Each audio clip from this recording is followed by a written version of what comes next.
Namaste. Welcome to the beginning of another live Sangha. I trust you are feeling as well as you can be in this moment. We're live again on the platform that refuses to die.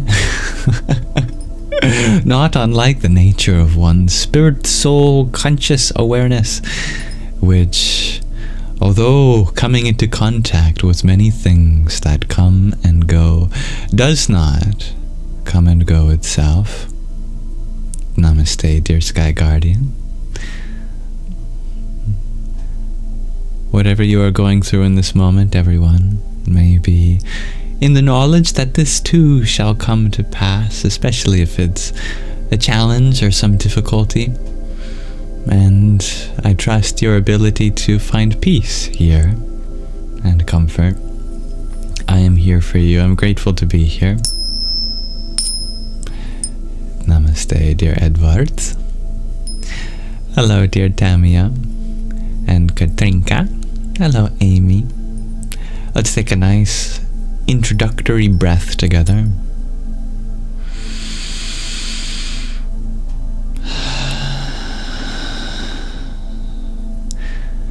Trust in your inner strength. I look forward to sharing a presence with you today. Wondering how you are feeling. If you have any insights since the last time you were here that you want to share that can fit within a TikTok comment. Or a YouTube comment if you're watching this from the future. Keeping you in mind as if you were live here with me. Atemporally. Hello, dear Tony. Good night, dear Annabella. Very late where you are in Portugal. I'd like to start with an invocation. Om Sahana Vavatu Sahana Bhunaktu Sahaviryam Karva Vahai Tejasvina Vadhitamastu Ma Vidvisha Vahai. Om Shanti Shanti Shanti. Om. May the Divine nourish us both together. May the Divine protect us both together. May our studies be vigorous and effective, and may we not mutually dispute or hate any. May there be peace in us, may there be peace in our environment, and may there be peace in the forces that act on us. Hello, dear Chloe. Hello, dear Marcy. And hello, dear Fernando. Namaste, Majesty. Radhe or Radhe, dear Magdalene Priya. And dearest G to infinity. Welcome. Om Kring Kali Gai Namah. Dear Edwards, thank you for blessing us already with 29 roses. That's very kind of you. Om Kali Maha Kali Kali Ke Parameshwari Sarvananda Kare Devi Narayani Namostute. Oh, I'm really blending into the background today, hey? Dissolving into the universe. If I tilt my head, oh wow, I'm becoming space. Dear Majesty, you had asked, how does one deal with a huge feeling of dread and stress? I imagine that may come from thinking about the future. Oftentimes, dread and stress is related to something taking place outside this moment. We're exploring all the possibilities and getting the impression of uncertainty. Whether we'll be able to fulfill our role or our purpose can lead to dread and stress. So the solution, therefore, is to understand that everything you need to be is already with you now, in this moment. There are things to worry about in life, but when they come, when there is something to do, you shall attend to that. When there's nothing to do, just be in this moment as you are. You're allowed that privilege. That's for sure. No matter what outcome may happen, just by attending to what exists now in this moment, like your physical security, your mental health, that is sufficient. So give yourself some ease in that regard. Of course. Hello, dear Bubbles. You would like for me to please twirl the mustache like an evil villain. Do I have enough to twirl? I think I do. How is my evil laugh? We'll find out.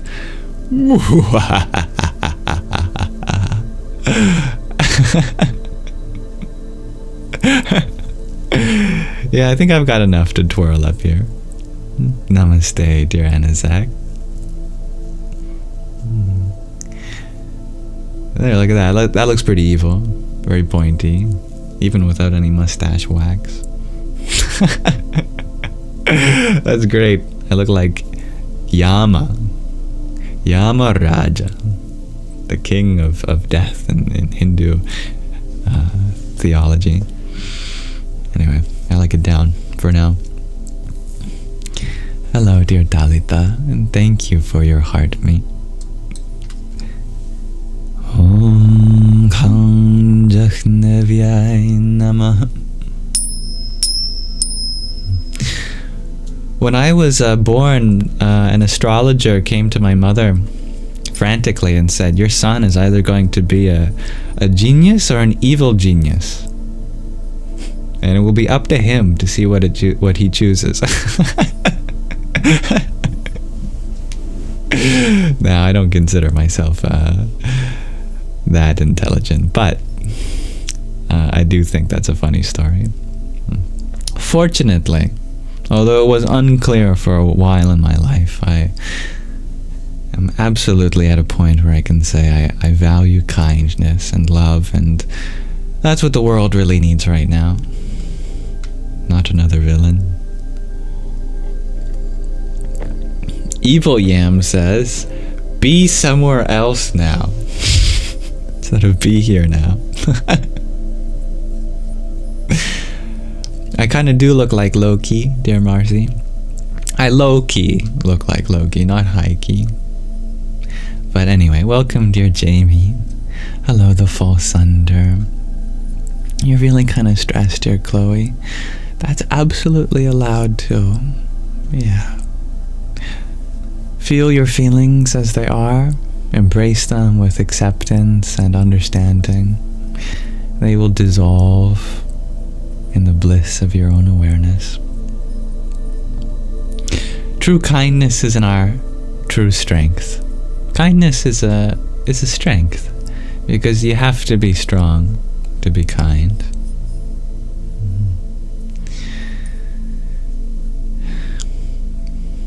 May all our fears and worries, our stresses, be dissolved with the power of love. May you all know that in this moment you are loved. In case you haven't heard it today or recently, I love you. I can say that as a fellow human being, a part of the life that you are, that we are. I love you. Kind of love that doesn't come with any expectations. Kind of love that allows you to be who you are in this moment. We are love itself, ultimately. Welcome, dear Crossfires and David's mom. Thank you, Marcy, for your heart mate.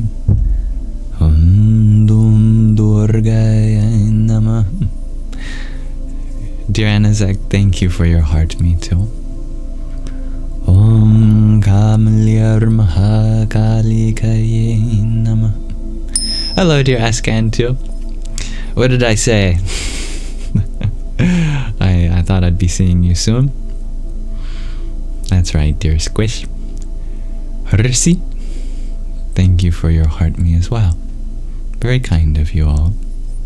Never expected, but deeply appreciated. Om Bhram Bhairvaya Namo Namaha. And hello, dear Emily. I am very grateful to have you all here. I'd love to read the next part of our book, The Journey Home. This is a very powerful reading, taking place in the counterculture movement of the 60s and 70s. Autobiography of an American boy who came from Jewish heritage and family. Right now he's in London, I believe. Let's continue where we left off, shall we? Nice to have you here, dear Janet, Rhiannon Clark, and hello, Purui. That's how I pronounce your name. Dear Ingrid, you shared that you beat yourself up because you're not passionate about anything. Well, sounds like you're passionate about beating yourself up unnecessarily. Perhaps there is a passion there. Passion for being who you want to be. Maybe you can explore healthier ways to bring that about through a foundation of self-acceptance and love. Whatever your next step forward is in life, it must take into account where you are now. So we have to love where we are now in order to love where we're going to.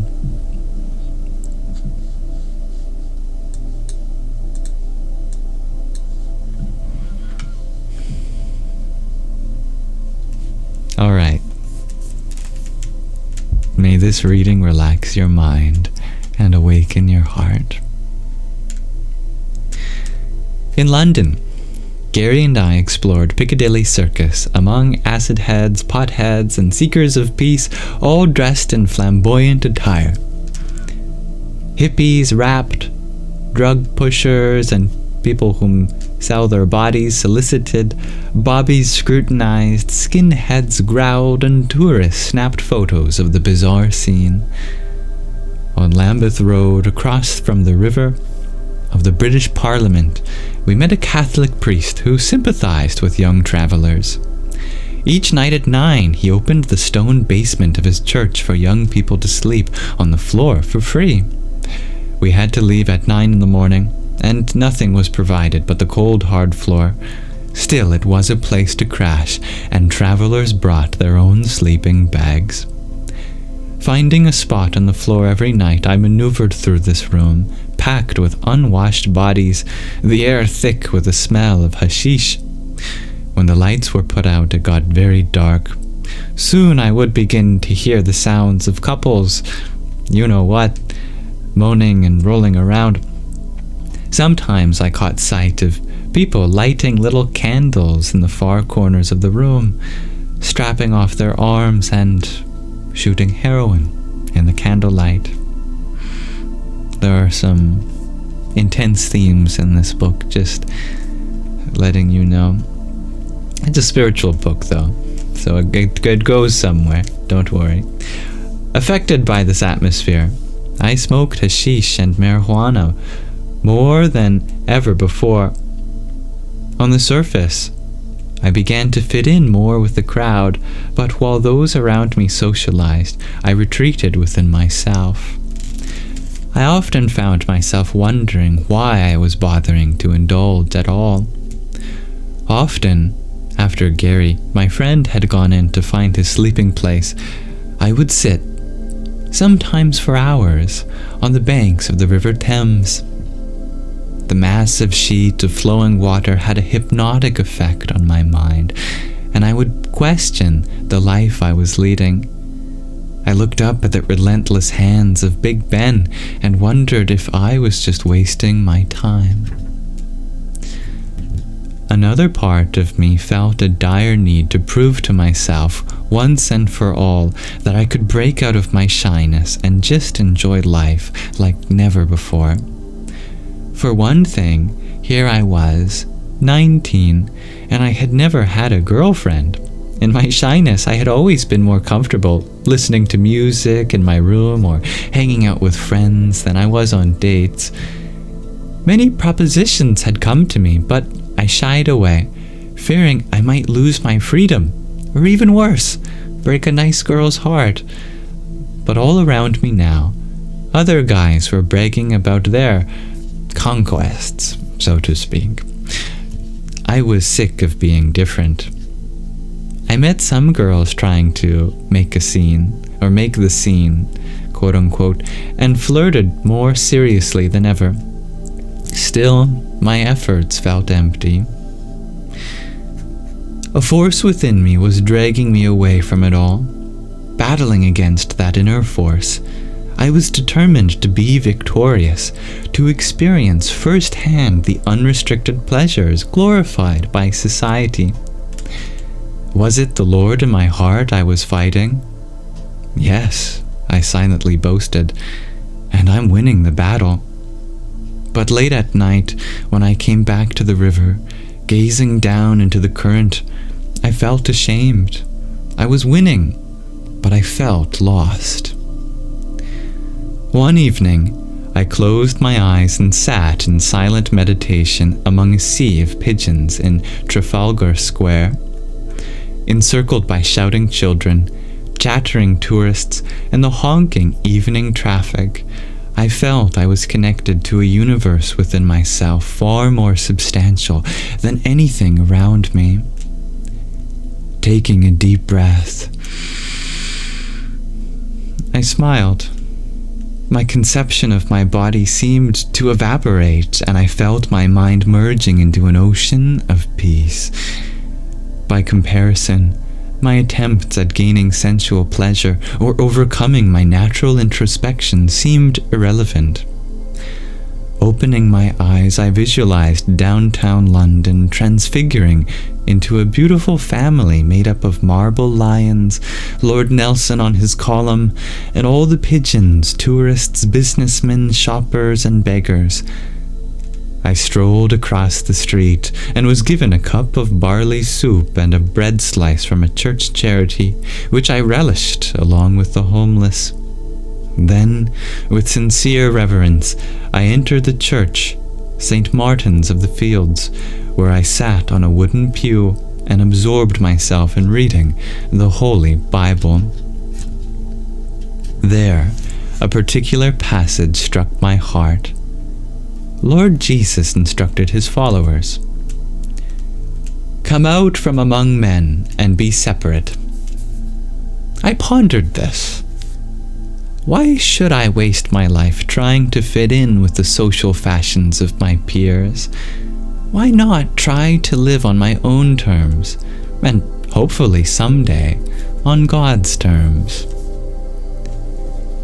Traveling by ferry across the English Channel, Gary and I disembarked in a city in France named Calais.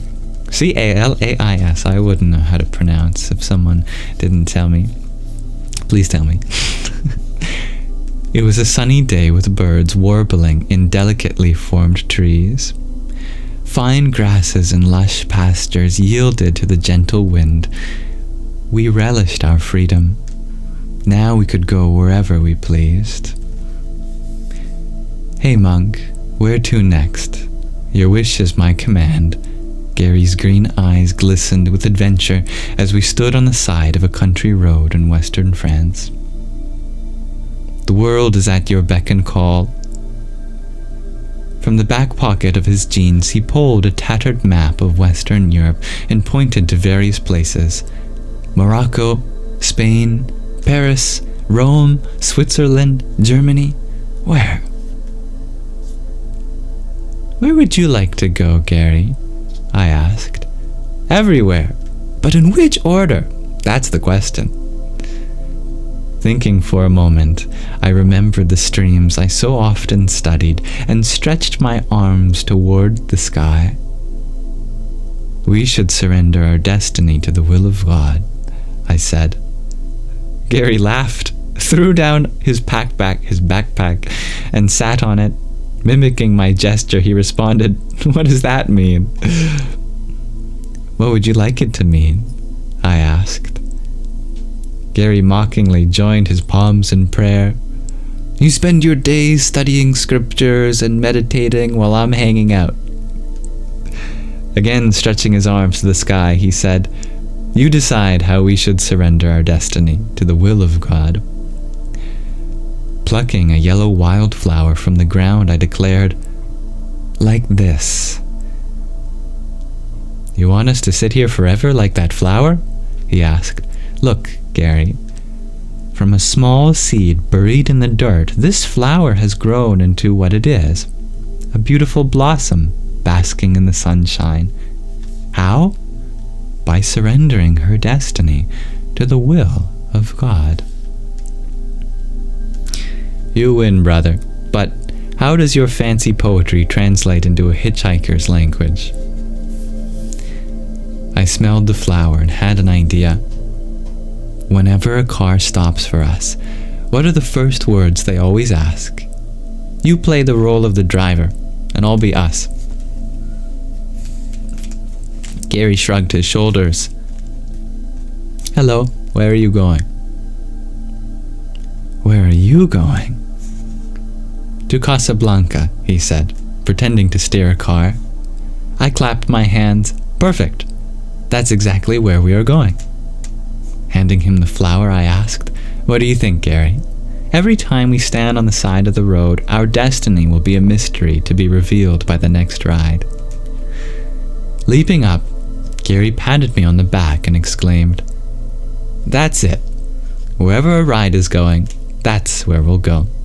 He cast the wildflower into the wind.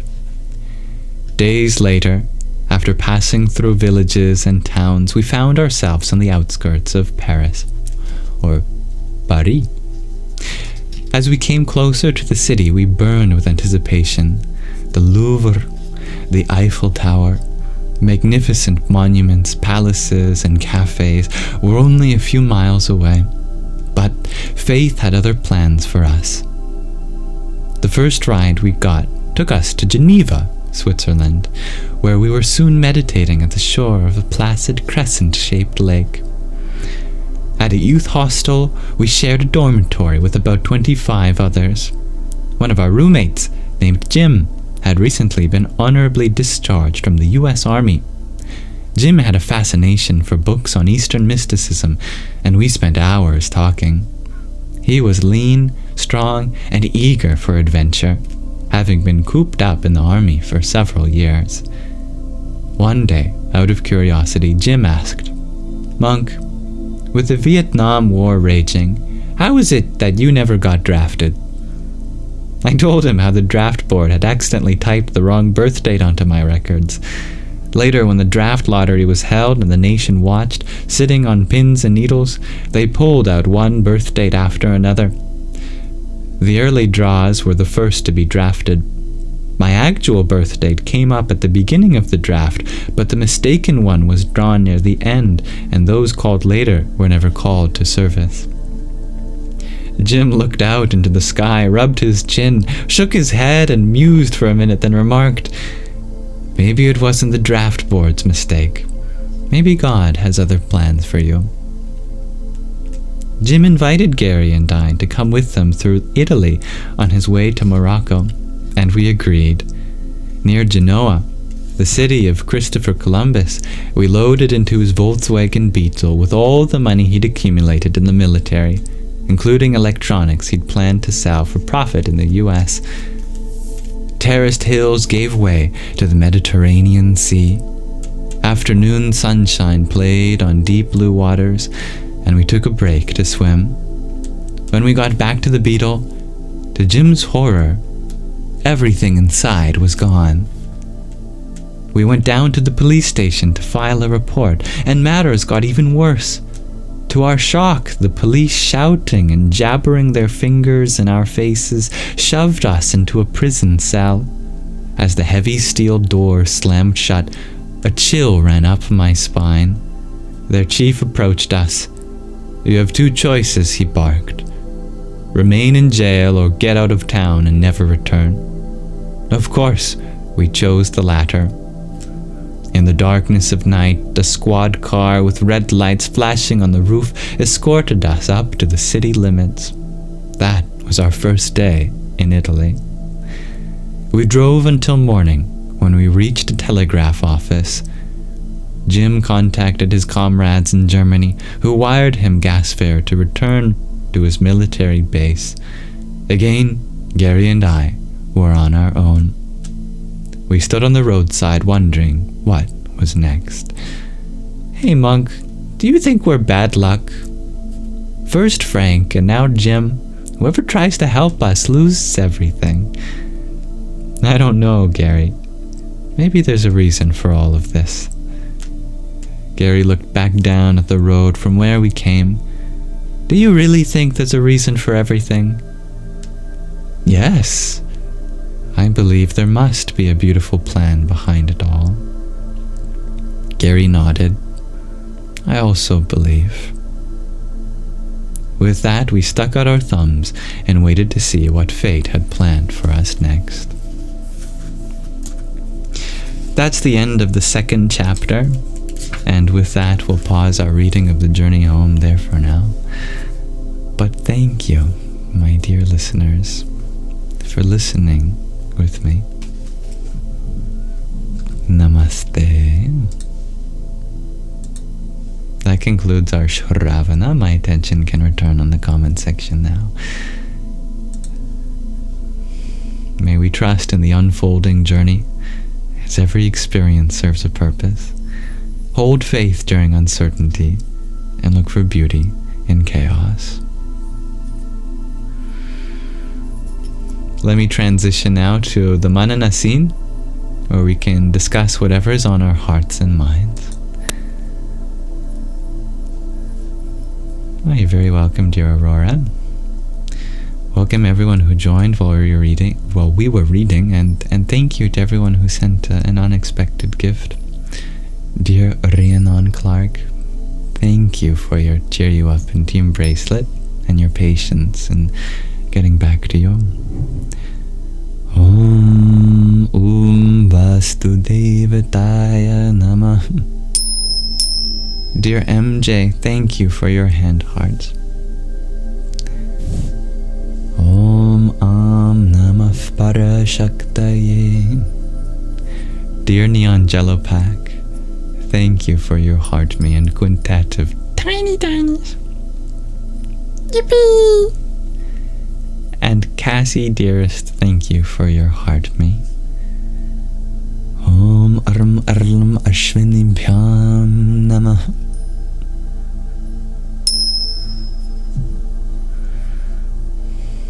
Namaste, dear bro dude. You ask, do I read books only related to spirituality? In these live streams? Yes. Although there is a spiritual lesson to be found in every book. You also ask for advice on dropping out of school. Always believe in yourself. If you feel like you cannot achieve something, you can. There is always another way.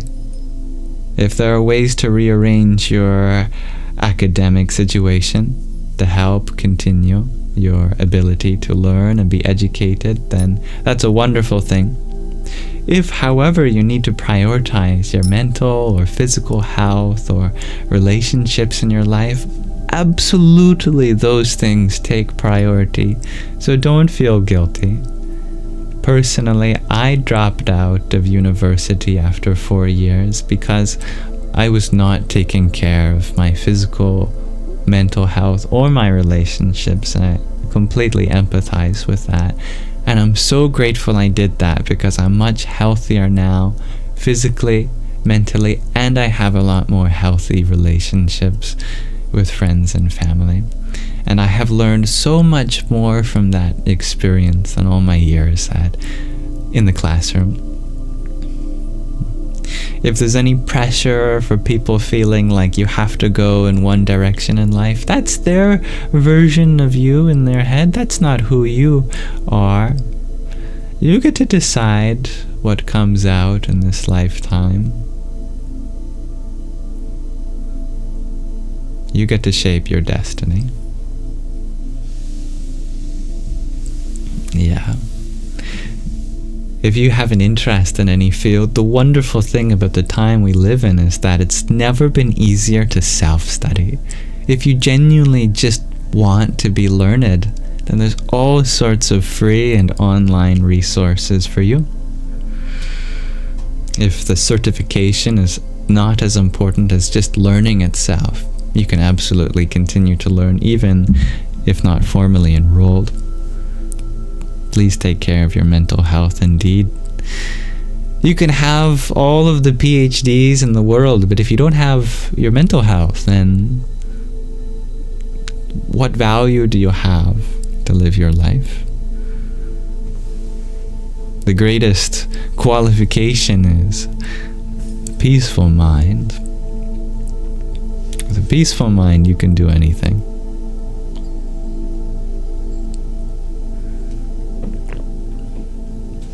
Dear Mermander, thank you for the little crown.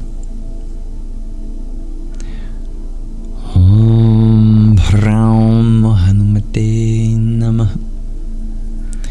Dear Isabella, thank you for your tiny.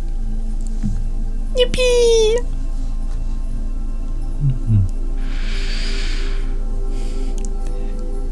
Lovely to have you here, dear Mermander.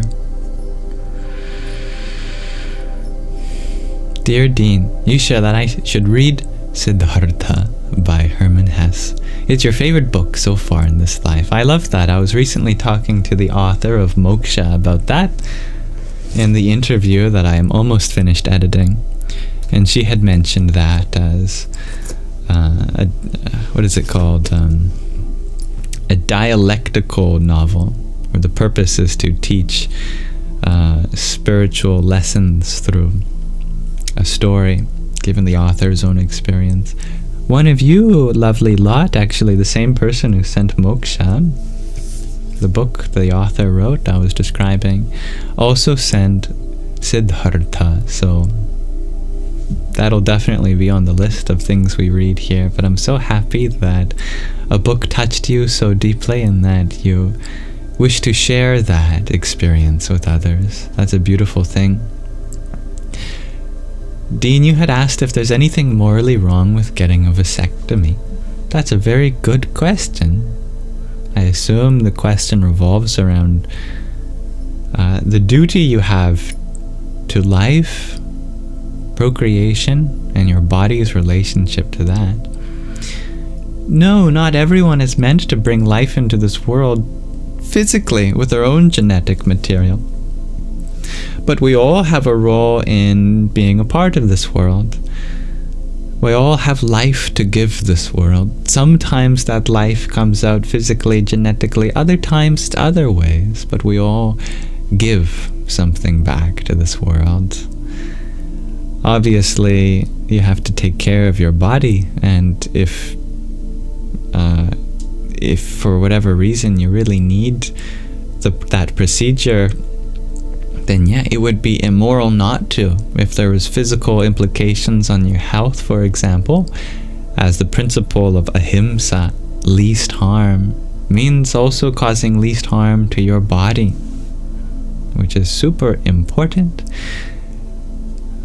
If you know that in this lifetime too, that you're not meant to have children, if that's an intuitive realization that I would recommend meditating on, and it's for the purpose, I don't know what the purpose would be in anyone's case in particular, none of my business. But if it happens to be for the case of birth control, that's also understandable. I mean, accidentally bringing in or inadvertently bringing in a child to parents that would be unready to take care of them would be an irresponsible thing as well. And you're absolutely allowed to explore the intimacy of sexual union, given consent, given that it's not your source of happiness, that rather it's a place for you to share joy, share connection, then that's all valid. Yeah. I hope at least one of those things addresses your question.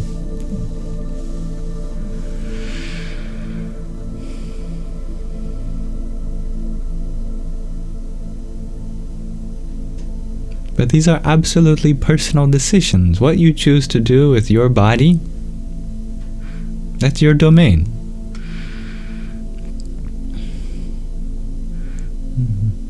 Thank you for sharing that with me too, dear Isabella. There are absolutely resources available for you to take care of your mental health.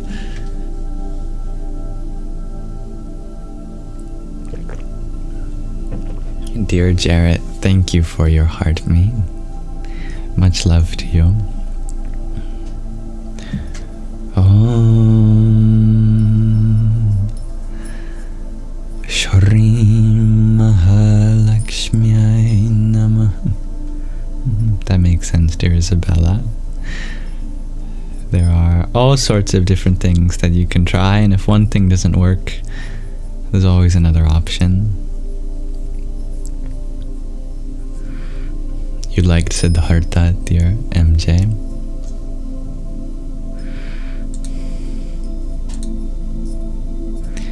Dear Michelle, you share a quote from Hermann Hesse, that the bird fights its way out of the egg. I like that. It's very powerful. Dear Kalkiji, you ask if I know about the Yoga Sutras of Patanjali.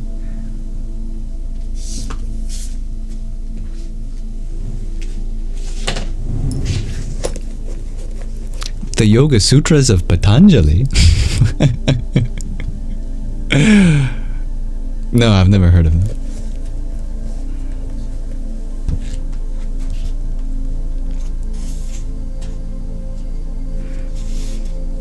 Here, I've cracked open a random page. The verse from the 46th verse from the second chapter is Sthira Sukham Asanam, which means the posture should be steady and comfortable. It's the definition of a good meditation posture. Steady, but comfortable.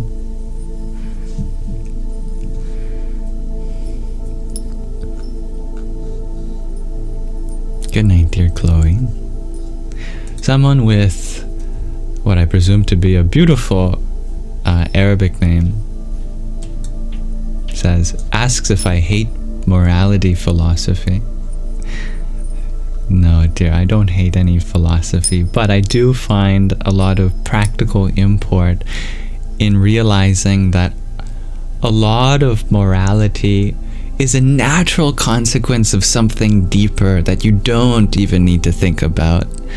So philosophizing can be at times unnecessary in order to live a highly moral life.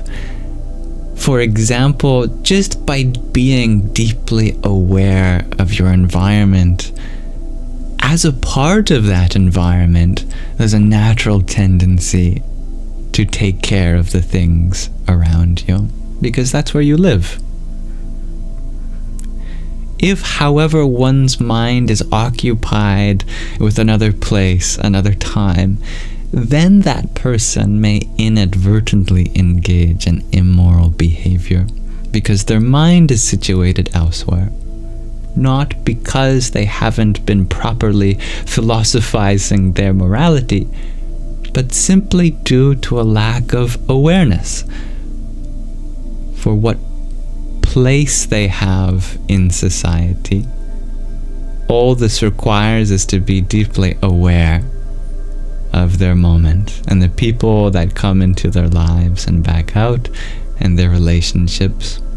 Immerse yourself in that depth of awareness beyond thought, and I think you'll find that you'll naturally be doing things aligned with the life in you as reflected in the life in others. That said, I do have an appreciation for moral philosophy, especially the philosophy of morality known as Yama Yoga, which has actually been a big part of my life in the last few days and weeks. I've been having a lot of conversations about Yama Yoga. Speaking of the Yoga Sutras of Patanjali, he had classified yoga into 8 limbs called Ashtanga, and the first limb was morality, the yoga of morality called Yama Yoga. Happy to go into that with you, but hello, dear Don Suela.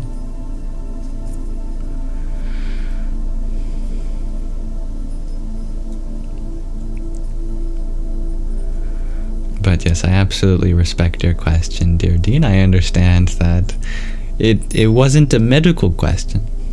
The medical side of that you'd ask a doctor, but the ethical, the moral side, we absolutely can explore together here.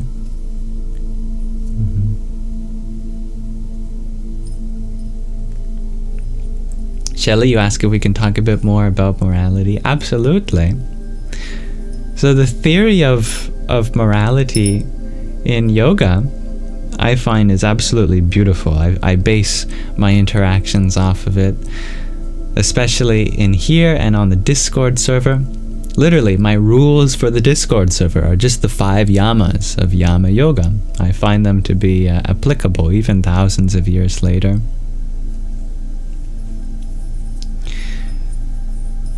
It's essentially just one word. All of Yama Yoga can be extrapolated from one word, and that's Ahimsa. So if you properly understand Ahimsa, then you unfold the tapestry of Yama Yoga. It's been famously mistranslated ever since. Mahatma Gandhi used it to mean non-violent protest. That was one application of Ahimsa. But literally speaking, Ahimsa does not translate to non-violence, even though that's what you will get if you Google search for a quick translation of that Sanskrit word. Himsa means harm, not violence, but harm. Because there are many things that we still do that aren't technically violent, but still harmful that we shouldn't do. So expanding himsa from violence to harm is more appropriate. Secondly, that prefix a in ahimsa, it can mean an absolute negation, like non-violence. But one of the many meanings of that prefix is least, and the one that makes the most sense for that word is least. Ahimsa, least harm. So it's the principle of least harm, that we have a duty to balance a lack of harm between as many beings and times and contexts as possible, and that's not easy. That's where the other 4 principles, the other yamas, come in. How can we balance that? There's also a satya, S-A-T-Y-A, satya meaning truthfulness. Also honesty, vulnerability, authenticity. All these things fall under the category of satya. It's our duty to be engaged in these things. Thirdly, asteya, non-stealing, non-taking what isn't offered. If someone doesn't offer you something, why take it? It applies to attention as much as it applies to physical objects. It applies to intangible things in social structures too. Like, don't take for granted another person's time and space, for instance. Fourthly, there is brahmacharya, which also gets mistranslated all the time. Literally speaking, Brahma means the ultimate. Charya means the way of, the way to. Brahmacharya means the way to the ultimate. It's often used in the context of celibacy, which is a very minor offshoot of what this word could mean. The idea is conserve your energy for the ultimate spiritual goal. Little side quests like personal pleasure, not something for us to consider as the ultimate. So therefore, A lack of objectification is important too. And lastly, aparigraha, which means lack of hoarding, especially resources, a lack of sense of possession or doership, that we have humility and we only use as much as we need, and we become grateful for what we have already.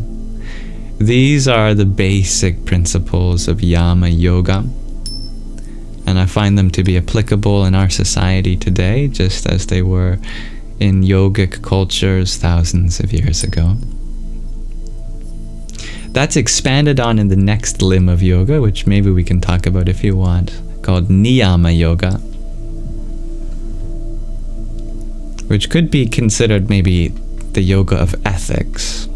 If the first yoga is the yoga of morality, Niyama is the yoga of ethics.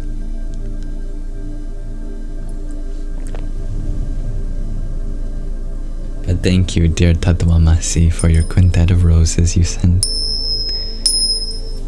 Jayan Sargadatta Maharaj and Dabdarkar, thank you for your heart meme. Om Bhram Bhairvaya Namo Namah. Dear John Simon, thank you for your heart me and roses. Radhe Radhe. And dear Raven, thank you for your pair of hanging lights. Om Aram Brahmane Namah. And Mermander, thank you for your heart me and cheer you up. Jai Sitaram. And flowers, thank you. Dear Anazek, thank you for your 25 roses too. Very kind of you. Om Namah Shivaya.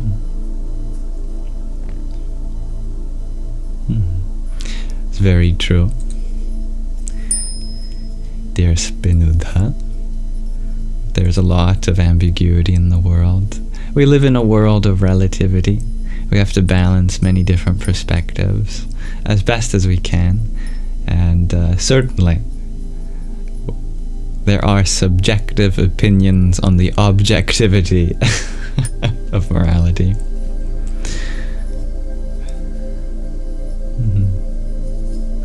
Yeah, many people deserve to know that there are many kinds of yoga. The yoga that we have in the West is very limited in the sense that it tends to focus on hatha yoga, the yoga of the body. But there's absolutely a whole philosophy surrounding yoga. In fact, that is the definition of yoga as one of the 6 classical schools of Indian philosophy. It's just such a universally applicable philosophy that it has to do with everything in life, from our body to our hearts, bhakti yoga to our intellect, buddhi yoga. There's a yoga for every aspect of life. Hello, dear hand fingers. Dear Danny, you asked if I thought TikTok is going to get banned. Oh, it did, but for like, how many hours? It seemed to be a political stunt. Some politician seems to have very cleverly, mind you, orchestrated a temporary restriction of a platform, this one, in order to go be as a savior figure. And as a savior figure, hello, I have returned the thing that you love dearest that I may have stolen from you, like the Grinch. Anyway, that's as much as I want to say on that note. Starlight Wow, you share that we should attend to the needs of the most vulnerable in the room, or balance the needs with everyone. Or that's a question. Should we attend to the needs of the most vulnerable in the room, or balance their needs with everyone? Both. Because true equality is found in equity.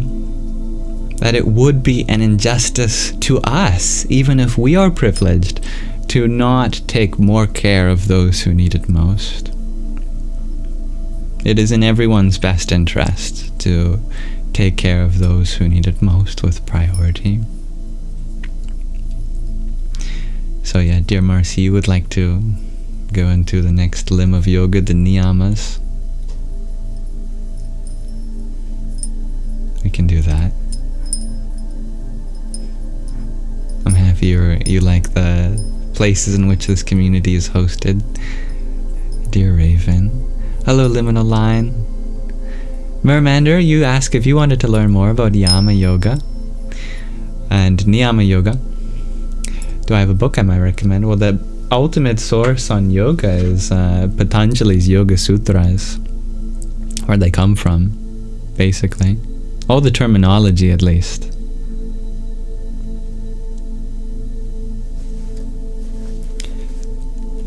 Mind you, they're originally in Sanskrit, so you need a translation, or a good teacher who knows Sanskrit and can properly translate them.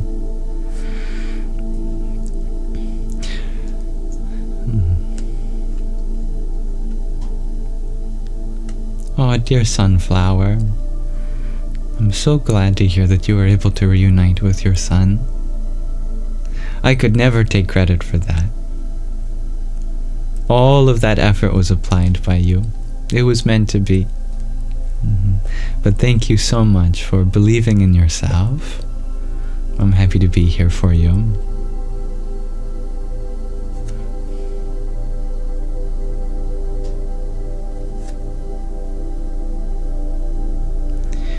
Thank you, dear Shelly Belly, for your ice cream cone. Om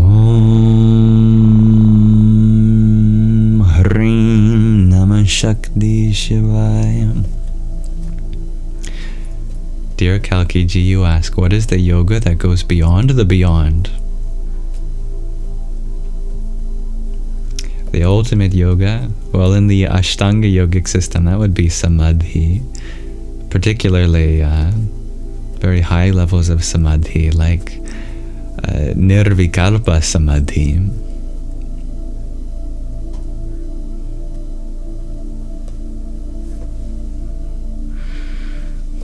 Much love to you both, dear Sunflower. I'm grateful for you. But before we get to there, that's the last yoga in the 8 limbs of yoga. The first limb is Yama Yoga, the second being Niyama Yoga. We had already talked about Niyama Yoga, or Yama Yoga, my apologies. Niyama Yoga. What does Yama mean, by the way? Yama means conduct. So, literally, Yama Yoga is union of conduct. Our conduct being unified with our higher self, with others. Yama Yoga. Ni, the prefix ni, kind of takes the essence of whatever word it attaches to and goes beyond that. So niyama is the essence of conduct that goes above and beyond. It's often used in the context of various vows because they're optional. Vows are always voluntary. They're not necessary for anyone, especially a householder or someone who lives in society. But for a monk, for a spiritual aspirant, these become wonderful building blocks on your path. These are the ways of really going above and beyond. The yamas are the bare minimum. The niyamas are like specializations. They also come in 5. The first is saucha, purity or cleanliness. This can apply to keeping your house clean and tidy. Technically speaking, it's not absolutely necessary unless it would violate Ahimsa. A little mess isn't harmful. But if you really want to go on above and beyond, you keep your house or your community or whatever place you're a part of clean and pure with beautiful messages on the walls, things like that. You also keep your body clean and pure and your mind clean and pure. That's the first niyama, cleanliness or purity. Then there's santosha, which is contentment.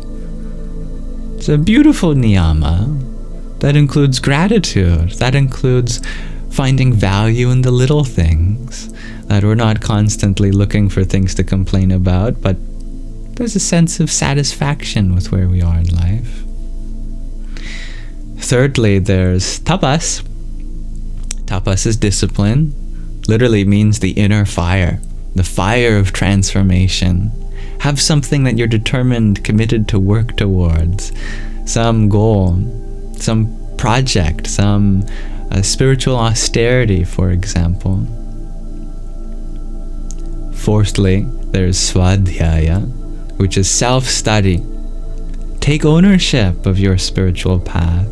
Reflect on your experiences. Study scriptures under the guide of a teacher, perhaps. Be introspective. Meditate. Contemplate. And lastly, Ishvara Pranidhana. Have faith in something bigger than yourself. That this universe isn't just dependent on you. That you are dependent on something vast and independent. You might call that God, you might call that the whole universe, you might call it your guides, the divine, whatever you want to have this word Ishvara to mean, the intelligence of the universe. Know that you are a part of that. Have faith in the bigger picture. Those are the niyamas that go above and beyond the yamas as the second limb of Ashtanga Yoga.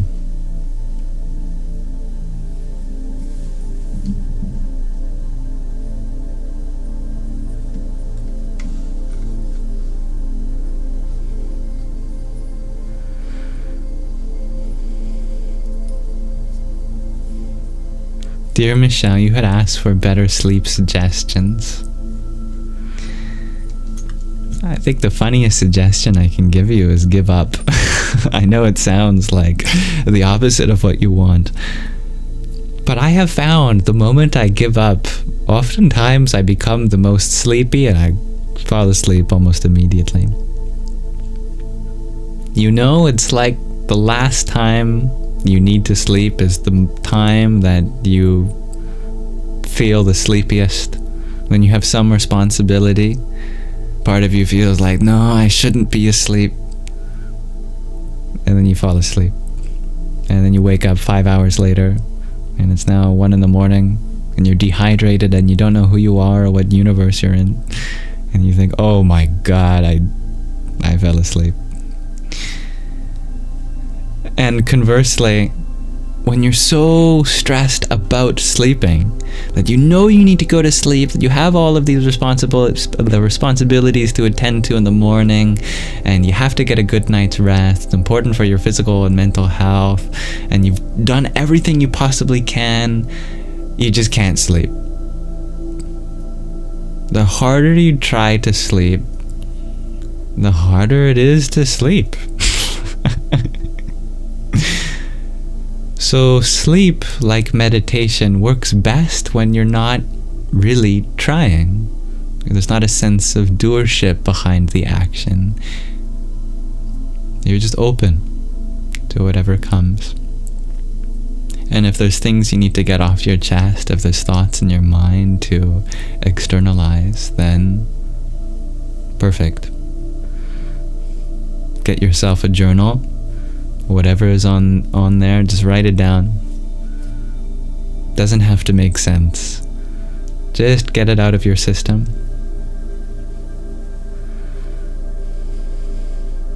Or if there's any feelings that you're repressing that are trying to get your attention, attend to them first. Allow yourself to feel.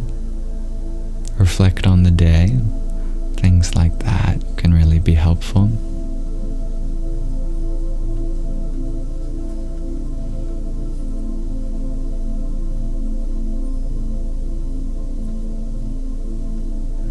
Dear Kalkiji, you had asked if we could talk more about Samadhi.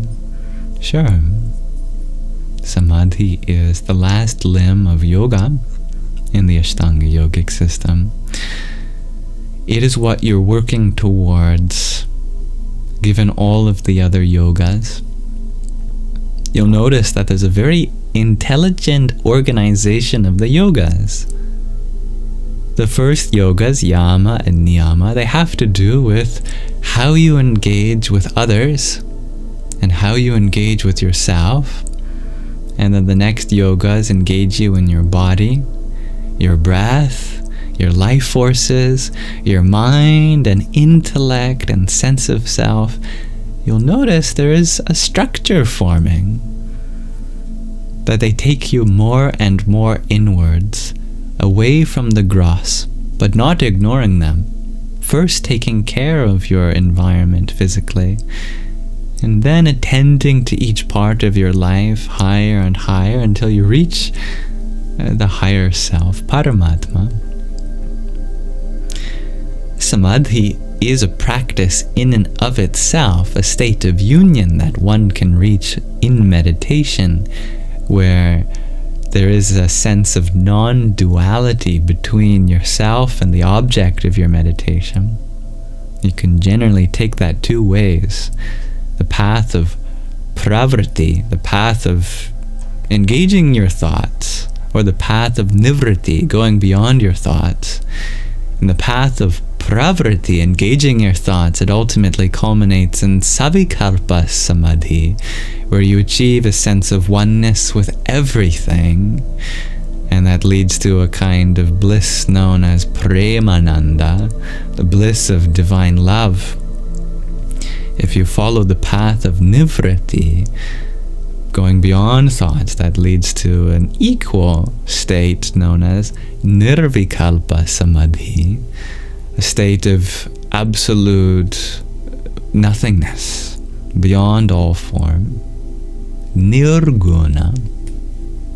And that includes a bliss known as brahmananda, the bliss of the ultimate realization. Both are completely valid, but such a state is not without a lot of preparation. I have not been able to attain such states, at least not for anything more than just an instant. I'm still working on the very first Yama yoga, still working on Ahimsa.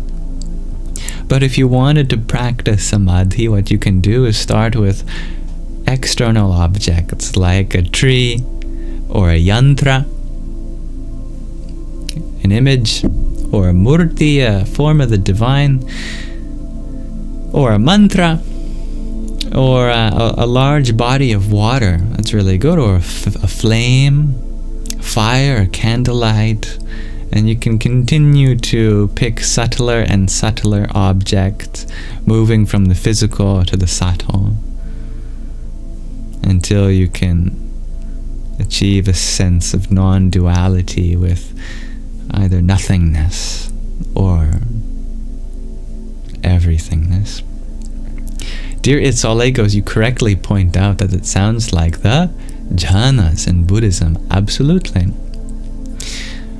In fact, if I'm not mistaken, the Pali word jhanas comes from the Sanskrit dhyana, which means meditation, as one of the limbs of yoga, dhyana yoga. And just as we were talking about various levels of samadhi, it's exactly that. Various levels of meditation. Hello, dear chosen, and good night. Does the word Zen come from that as well? Wow, that makes a lot of sense. Yeah. Dhyan.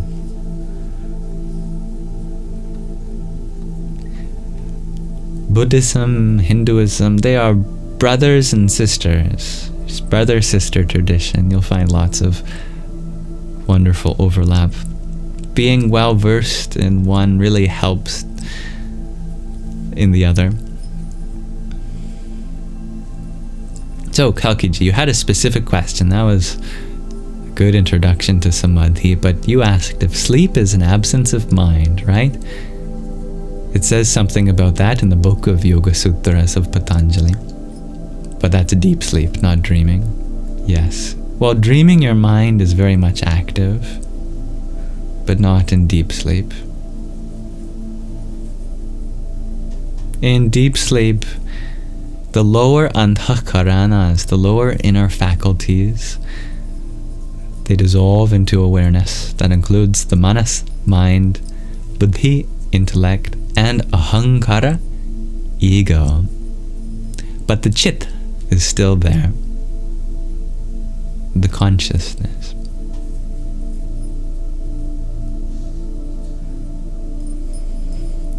Thank you, dear Isabella, for your finger heart. Om Dum Durgai Namah. Dear Anna, thank you for your rose as well. Hari Om Tat Sat.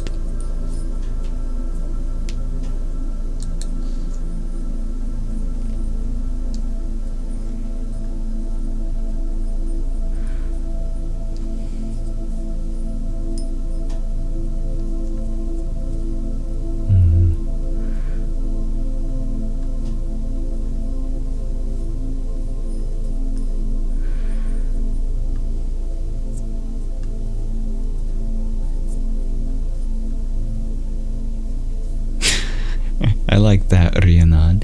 You do not hunt witches, for you are a real witch yourself. And that reminds me, I just watched Wicked, the movie, with my sister and mother and father last night. I really loved that movie. Very powerful.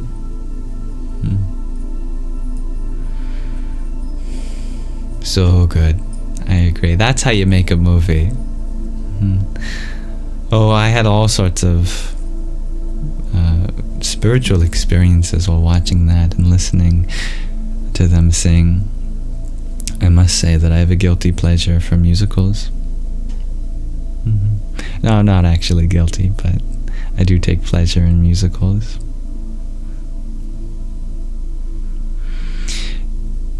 Speaking of which, dear It's All Legos, you ask, which music streaming service do I use? Well, I appreciate your question. I did read that you had an album that you felt I might appreciate. I have to confess, I'm not much of a music listener. I don't listen to music, really. Other than putting on background music here. I know it's strange.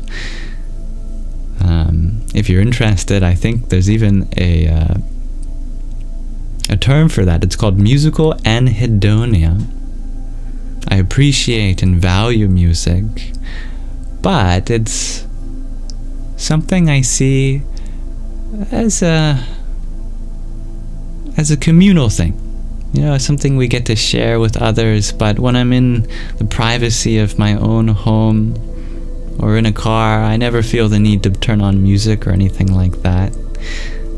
I don't have any favorite bands or artists or songs or things like that. I just listen to the sound of the road or the breeze or the ocean waves. I live close to the ocean, or nature. All of that is just music to me.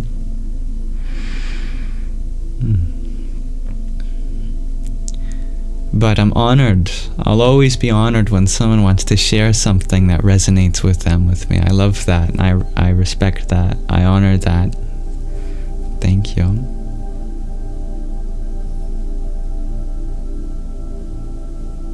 I know that music is a powerful force.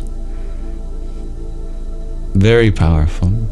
Music has the power of changing the world, there's no doubt about that.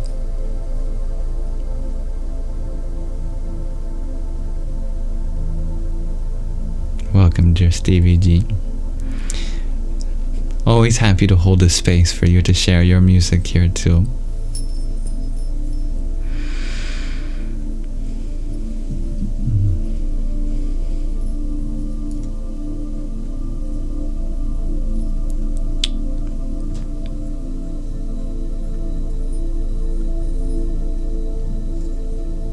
That's beautiful, dear Isabella. You love music. You want to kind of write a...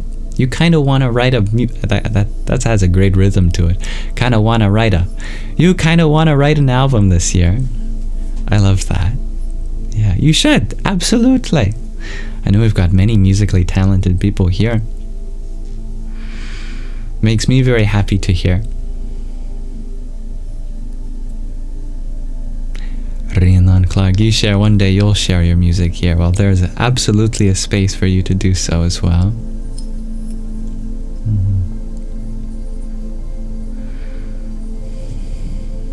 Hello, dear Rahina, welcome.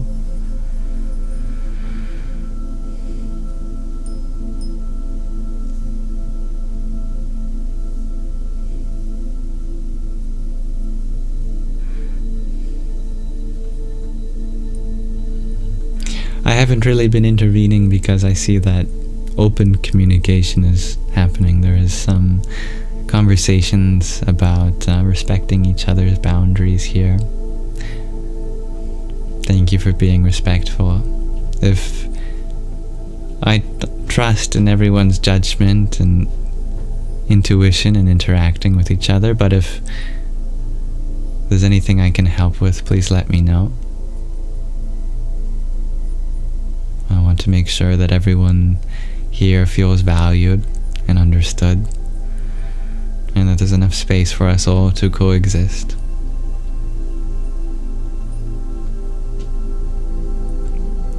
Om Shanti Shanti Shanti.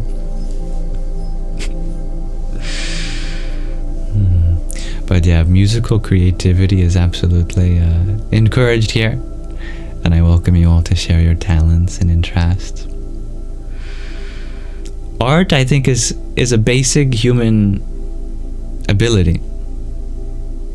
I know we really commodified it and idolized people with certain skill sets. But truly, everyone deserves to have some creative outlet, even if it's not the traditional regarded ideal of photorealistic painting, which seems to be a lot of people's impression of what it means to be a good artist. Not at all. There are so many ways of expressing art.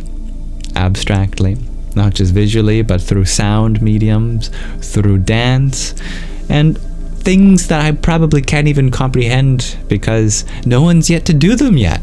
Not just visually, but through sound mediums, through dance, and things that I probably can't even comprehend because no one's yet to do them yet. Allow me to wait until my connection has returned, and please let me know when it has. We're back, okay. Yeah, so many things are art, woodworking, gardening, metalworking. There's an art of listening, there's an art of friendship, there's an art of time management.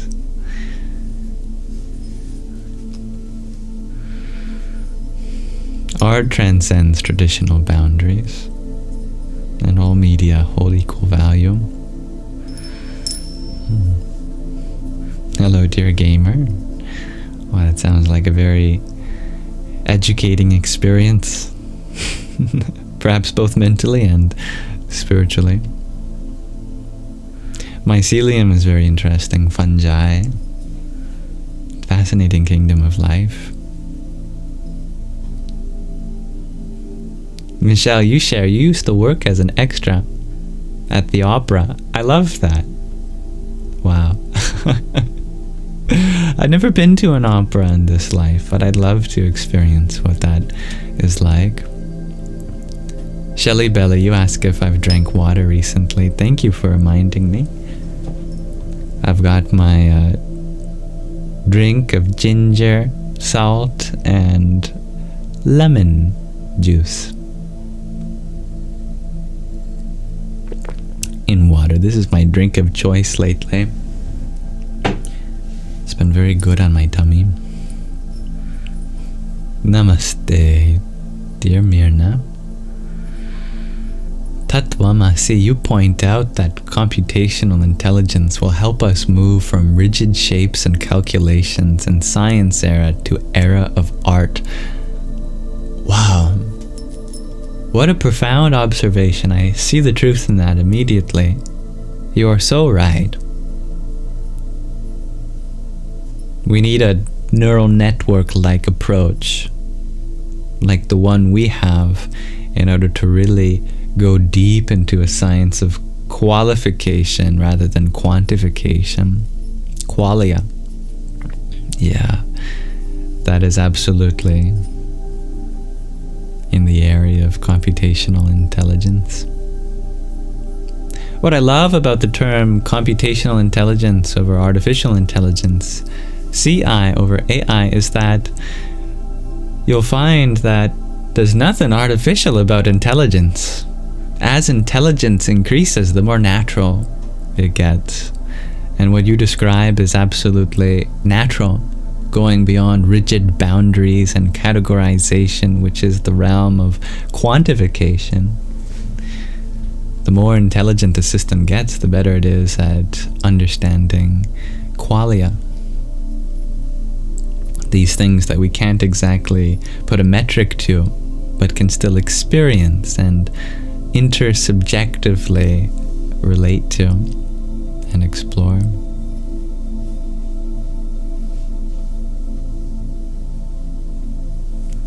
Dear Stevie G, you share that one thing you realize to be true is life is just an art canvas and a masterpiece.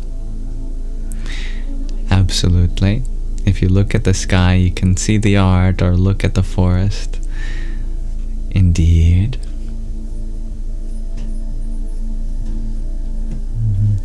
And there's a certain sanctity of that art, that we have a part in adding our own art to the canvas, but we have to respect some of the art that's already there, the beauty, cherish it, sometimes from a distance.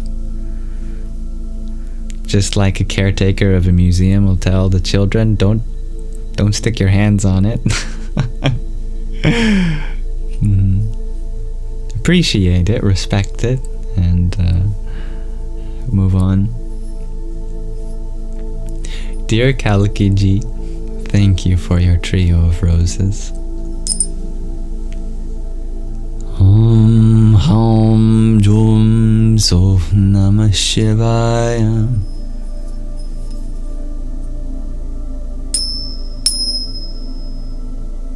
You ought to visit a museum, shares Hybrid Jen.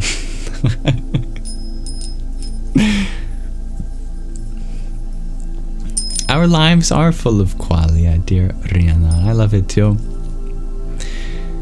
Myrna, you share that ChatGPT helped with an essay on freedom of speech yesterday. ChatGPT is great for things like that, yeah. I find that they can be really helpful. These large language models and phrasing things in different ways, and our teachers that are available at the click of a button, really, or the clack of a keyboard. Myrna, you ask if I've read Rumi today or not. No, I have not, but it sounds like it's time. I wonder if our dear lover of Rumi is still awake. Dearest G to infinity. I know that she very much loves Rumi, and I would hate for her to miss another.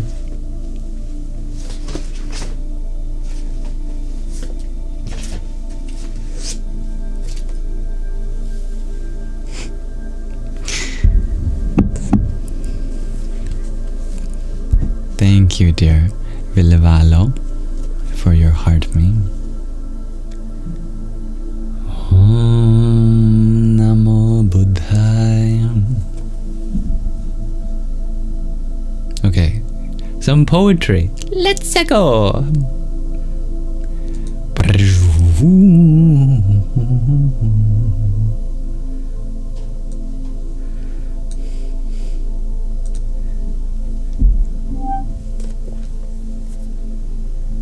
Welcome back to another episode of Ruminations, where we listen to the wonderful poetry of the Sufi mystic Rumi. Recently we finished the first section from the Pocket Rumi, titled as the Rubaiyat. Now we are listening to the Ghazals, translated by Kabir Helminski. Let's dive right into it, shall we? This poem's called The Root of the Root of Yourself. Don't go away. Come near. Don't be faithless. Be faithful. Find the antidote in the venom. Come to the root of yourself. Molded of clay, yet kneaded from the substance of certainty, a guard at the treasury of holy light. Come, return to the root of yourself. Once you get hold of selflessness, you'll be dragged from your ego and freed from many traps. Come, return to the root of yourself. You are born from the children of God's creation, but you have fixed your sight too low. How can you be happy? Come, return to the root of yourself. Although you are a talisman protecting a treasure, you are also the mine. Open your hidden eyes and come to the root of yourself. You were born from a ray of God's majesty and have the blessings of a good star. Why suffer at the hands of things that don't exist? Come, return to the root of yourself. You are a ruby embedded in granite. How long will you pretend it isn't true? We can see it in your eyes. Come to the root of yourself. You came here from the presence of that fine friend. A little drunk, but gentle, stealing our hearts with that look so full of fire. So, come, return to the root of yourself. Our master and host, Shamsi Tabrizi, has put the eternal cup before you. Glory be to God, what a rare wine. So come, return to the root of yourself.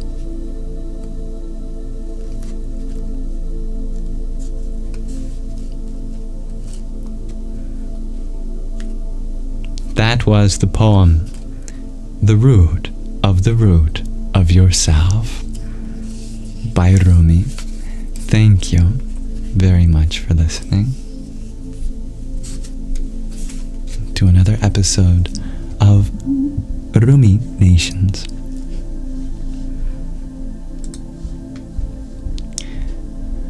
Let's return.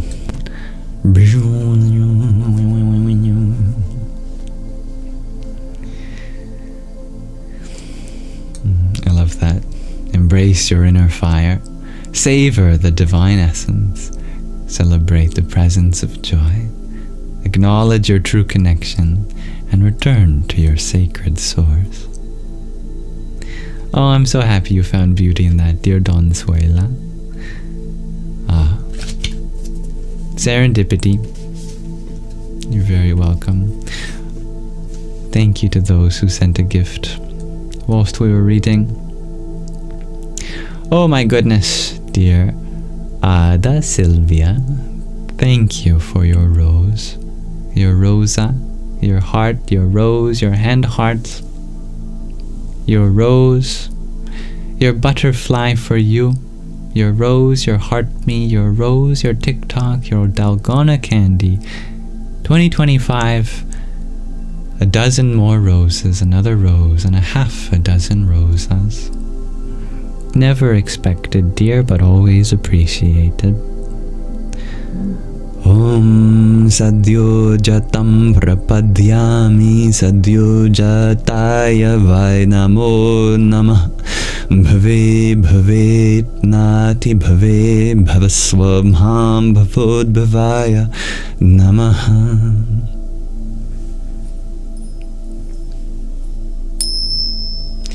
Thank you for reminding us to read, dear Mirna. I very much liked that reading. Thank you, dear Kalki, again for the roses you sent earlier. Inevitable, thank you for your rose.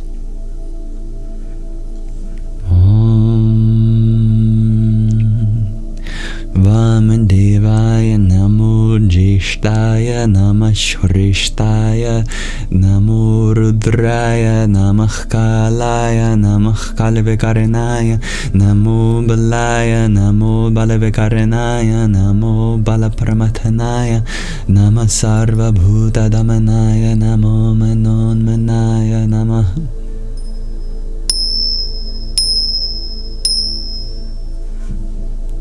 Isabella, thank you for your finger heart too. Om Tat Parushaya Vitmahe Mahadevaya Dhimahi Tanno Vishnu Prachodayat. Sorry, Tanno Rudra Prachodayat. I always mix up my Gayatri mantras. Anyway, same divinity. Thank you, it's all Legos, for your pair of roses. Om Aghorebhyo Ta Ghorebhyo Aghora Ghore Tarebhya Sarvatha Sarva Sarvebhyo Namaste Rudra Rupebhya. And thank you for your quintet of tiny tinies. Yippee!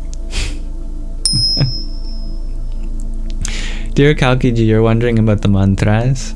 The last 4 have been various Pancha Brahma mantras.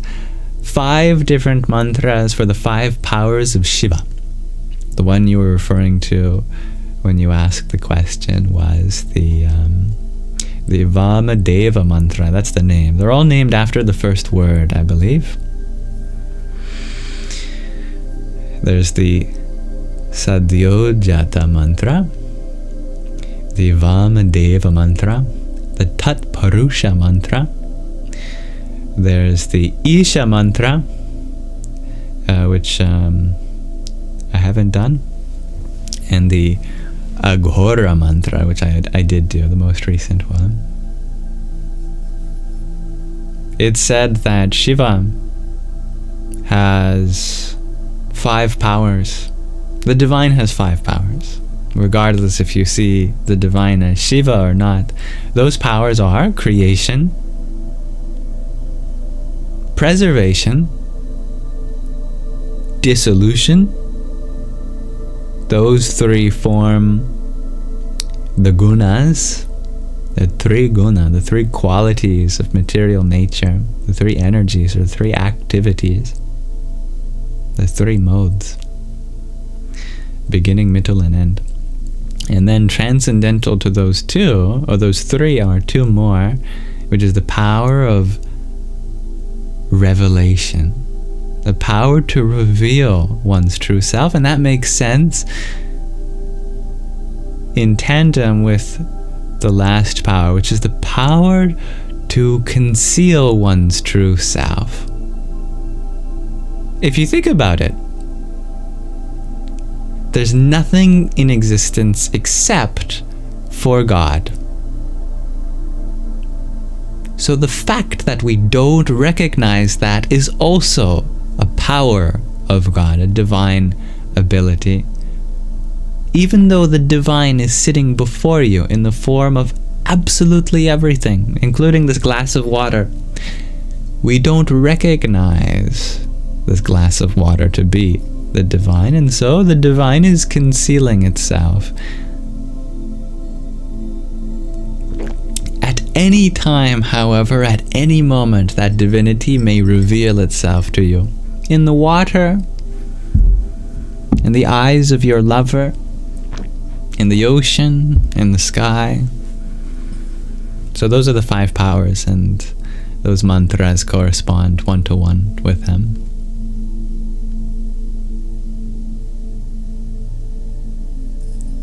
So what if you do see God in the water? Then your third eye must be open.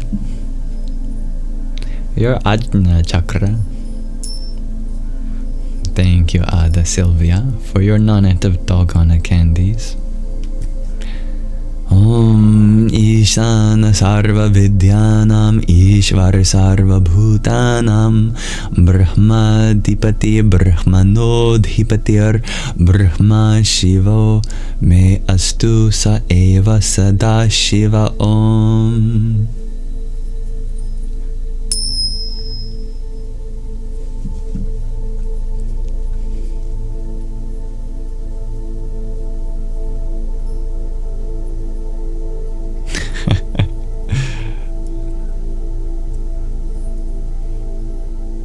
Dear Stevie G, you ask if any chant can consecrate a space, or a specific chant for that. Great question. Any chant can consecrate a space with the right intention. But there are specific chants for the purpose, the explicit purpose of consecration. They are described in the Agamas. For those that study Indian philosophy and spirituality, you'll know that there's a category of scripture called Vedic scripture, which are foundational to the theory, to the philosophy that comes from the Aryans that arrived on a horse in the north, in the Himalayas.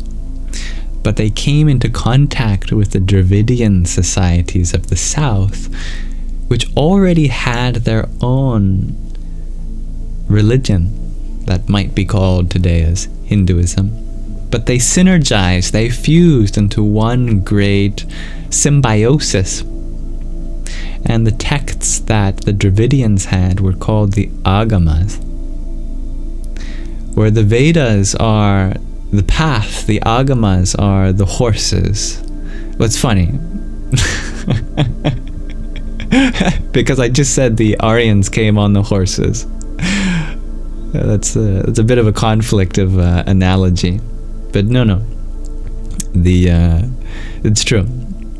The Vedas hold the path, but the Agamas hold the way there, the vehicle that can take you there. So the Agamas have all sorts of different rituals for the process of creating murtis, of divine images, and temples, mandirs, and consecrating them with various mantras. I think the Kamika Agama probably goes into that. There's various specific mantras to creating a sacred atmosphere in various places. They're very long, dense scriptures that are very detailed. I haven't read them. Only just a little bit of the Kamika Agama.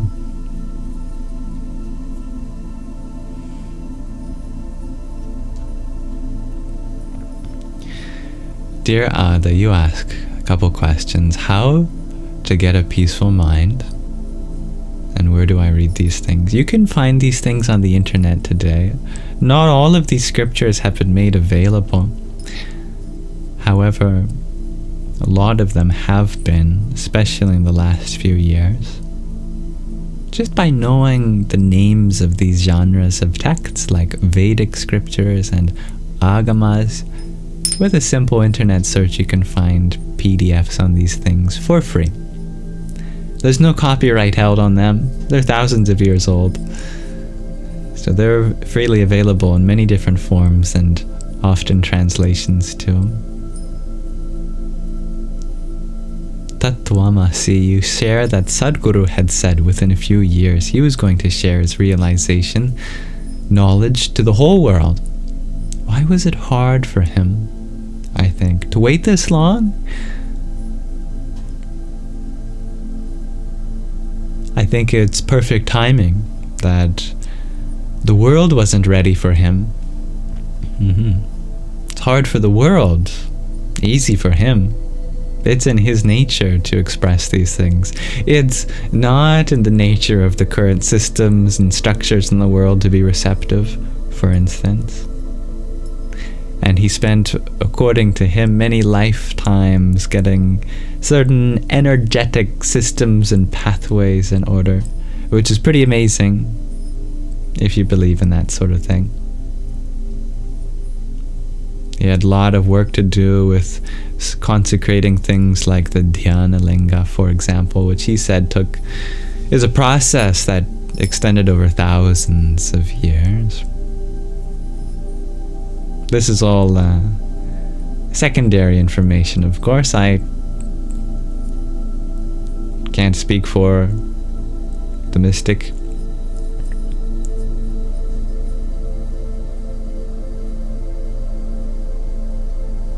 But Ada, you asked how to get a peaceful mind. I didn't answer, I'm sorry. How to get a peaceful mind, it's kind of a misnomer, because the peace isn't from the mind itself. It's from the space you create in the mind,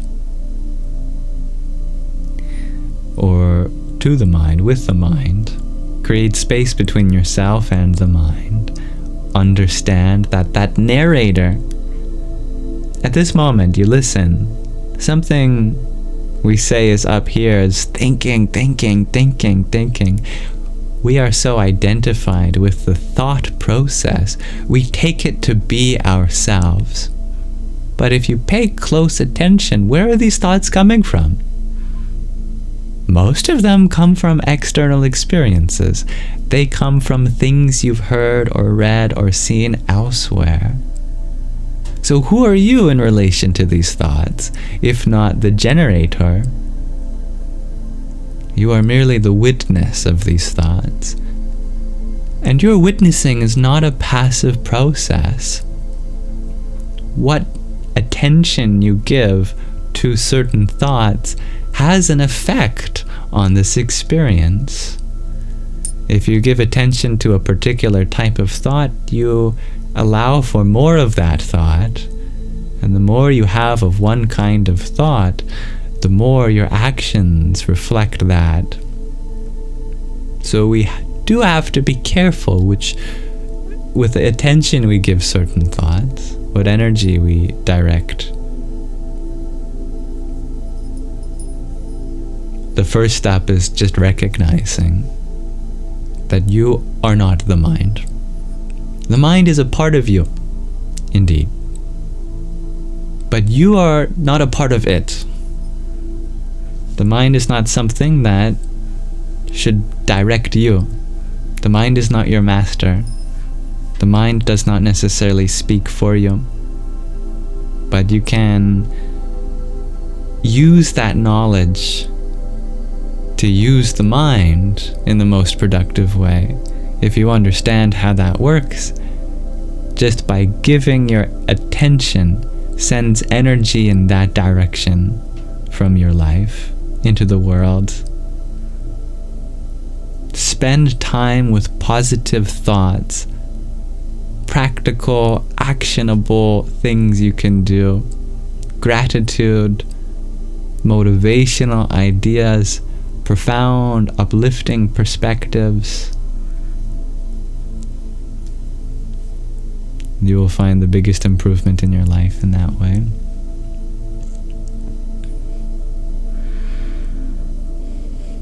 Thank you, dear Debs, for your rose and tiny. Yippee! So recognize your true essence. The mind is a tool, not a master, and certainly not you. So direct your intention, direct your energy with intention. Nurture a positive mental space and harness thoughts for empowerment. Yes, it's very true. It's all egos.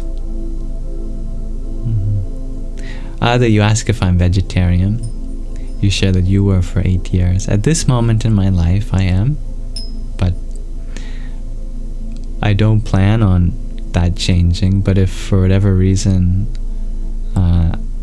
I had to, for medical reasons, that's not something that I'd unnecessarily cause harm in. It works for me at this moment.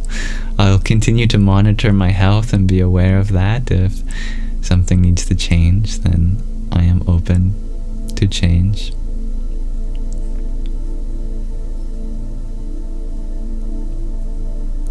Sergio, you ask if a teacher is necessary to reach enlightenment. Absolutely speaking, no. In the same way that if you follow the chain of teachers, at some point the chain must begin. There is no set of teachers stretching back indefinitely in time, at least not one that's all human. You may continue that chain more mythologically or more abstractly by getting revelation from a higher source. But in some way, the chain does start somewhere, at the human level. So where was that teacher? Where was the necessity for a teacher then? For the first yogis, the Adi Yogi, for example. That said, even though it's not absolutely necessary, what an amazing tool that you can leverage. I mean, it's like saying, technically speaking, you can build a car with just your bare hands if you have all the parts. But if you have the tools available, you know, why wouldn't you pick up the socket wrench and all of the other different gadgets you have if it's available? It just makes life so much easier. That you'd be unnecessarily putting yourself through hard work that doesn't have to happen. Teacher is the most important tool. Good night, dear Anazek. Thank you, dear Sergio, for your ice cream cone too. Om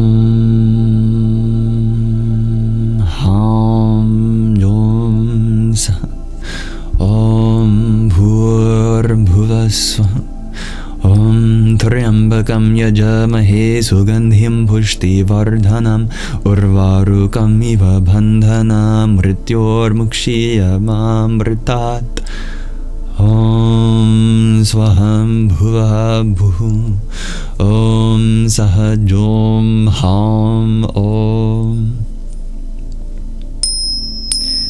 You are very welcome, dear Sergio. And one point I will add is that there is something very meaningful about being a student. Having someone to look up to is a lovely experience you can give yourself. A very humble one too. Being a part of a lineage that stretches back maybe thousands of years. What an honor that is too.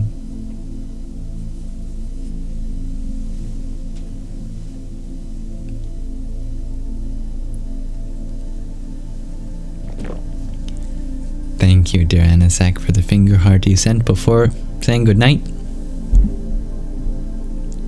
Om Namah Krim Ambita Me Shorin Nadita Me Haring Devita Me Aim Saraswatyai Swaha. Dear Carlos, thank you for your octet of roses as well. Om Namah Shivaya. And dear Gina, thank you for your pair of roses. Om Imaya Shaktaye Namah. Dear Mirna, you had a question. Am I talking about the 7 planets being aligned? Oh, I haven't mentioned that, but yeah, we can talk about that. It co-aligns with the Mahakumbh Mela, the great event happening at this moment in India, with the merger of the sacred Yamuna and Ganga rivers and the secret river, you could say, Saraswati, the river of knowledge, the river of spiritual revelation, that surfaces every 12 years. And along with astrological injunctions, 12 squared years. The planets are not literally in a line in any way, but they are all available to be seen at nighttime, which is exceptionally rare, because that means they're all on one side of the Earth. They look like they're in a line on the equatorial plane, or not the equatorial plane, but the solar system's plane of orbit, when we're looking coplanar, which they always are. But this time, 7 of them are available to be seen at the same time, in the same night. That is of big significance, of course. Very important day today. 500 million people are gathered in India to experience this mystical event.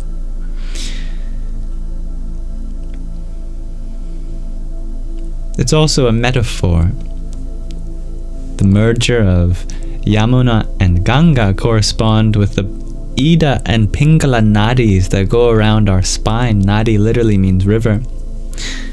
They fuse at the third eye, and our spine represents Saraswati, the mythical river, known here in the body as Sushumna. When all 3 come together at the third eye, the Ajna chakra, then awakening occurs. There are times in which this happens naturally in the day, not every 12 years like the rivers in India, but many times throughout the day. In fact, you already know one, golden hour. What makes golden hour so beautiful? Well, it's not just the light, it's also because the Ida and Pingala nadis are active during that hour. It's one of the 2 Brahma Muhurtas, hours of God. You'll notice that you'll have a tendency to wake up at 3 or 4 in the morning too, as ancient humans did in their nocturnal cycle, that they would wake up for an hour and then they'd have a second sleep. That second hour is the second Brahma Muhurta, hour of God. The witching hour, indeed. It is that's the Kumbh Mela in the body when you wake up at that hour. And it's your body telling you that it's time to meditate, because your sympathetic and parasympathetic nervous system are simultaneously active at that hour. And you'll notice you can breathe through both nostrils when that happens, unless you have some medical reason why that's not possible for you. When you can breathe through both nostrils, then your Ida and Pingala nadi are crossing. You're having a internal Kumbh Mela, and it's up to you to engage the Sushumna nadi, your spinal column, in meditation. So don't feel left out with 500 million people in India there to see the Mahakumbh Mela. You get to experience that within your body every day. We just don't choose to take advantage of that, which is our mistake.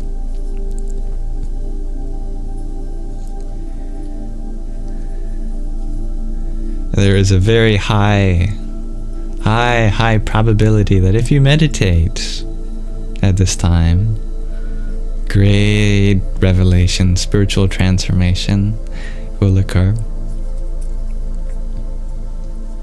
Thank you, dear Hybrid Jen, for your trio of roses.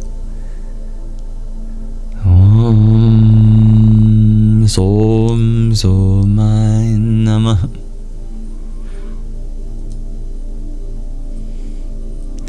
Dear Woo Woo, you ask, how did they know which shining lights are planets back then?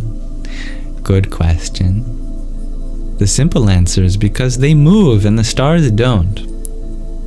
Well, the stars do move, but over thousands of years. The planets change their position in the sky on a day-to-day basis. You can detect that change day to day. You can even track them by the hour with various telescopes. But those were invented later. But it does not take anything more than an astute cave person to look up and notice, ugh, that bright light move. Other bright light no move. That bright light special. We call other bright light star. We call moving bright light planet. So that's the archaic discovery of planets versus stars.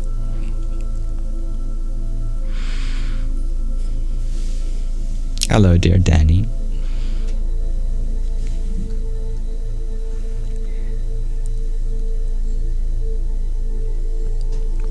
That's very understandable, dear Stevie G.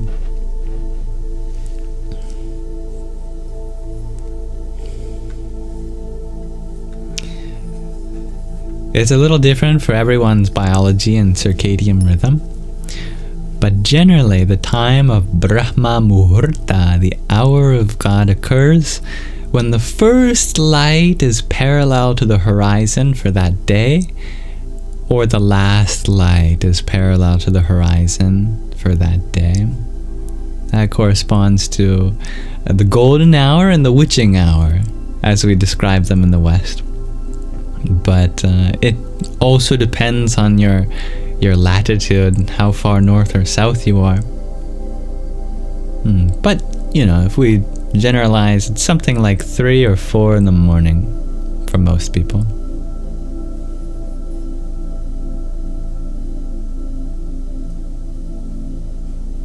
Dear Jocelyn, thank you for your flowers.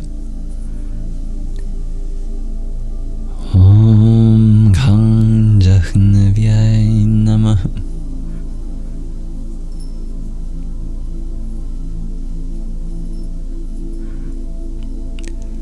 Any time in which you notice that both nostrils are generally pretty free to breathe through, however, that is your Brahma Muhurta.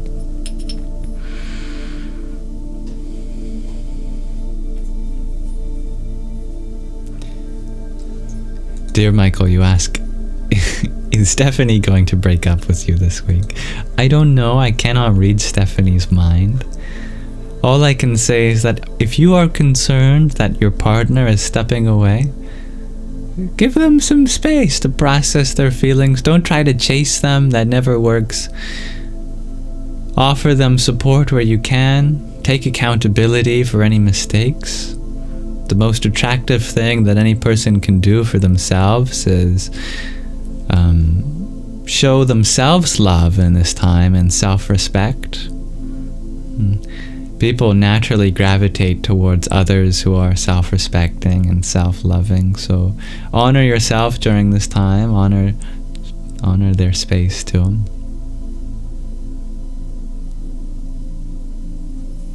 And I wish you best of luck.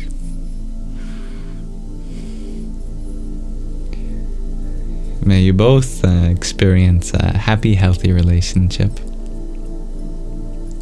Tatvamasi, you ask, what is the relation between the mind and breath? Or more correctly, mind and prana? Actually, I think thoughts are made up of prana. Vrittis are just one very subtle form of prana. Without prana, there can be no thought. That is for sure.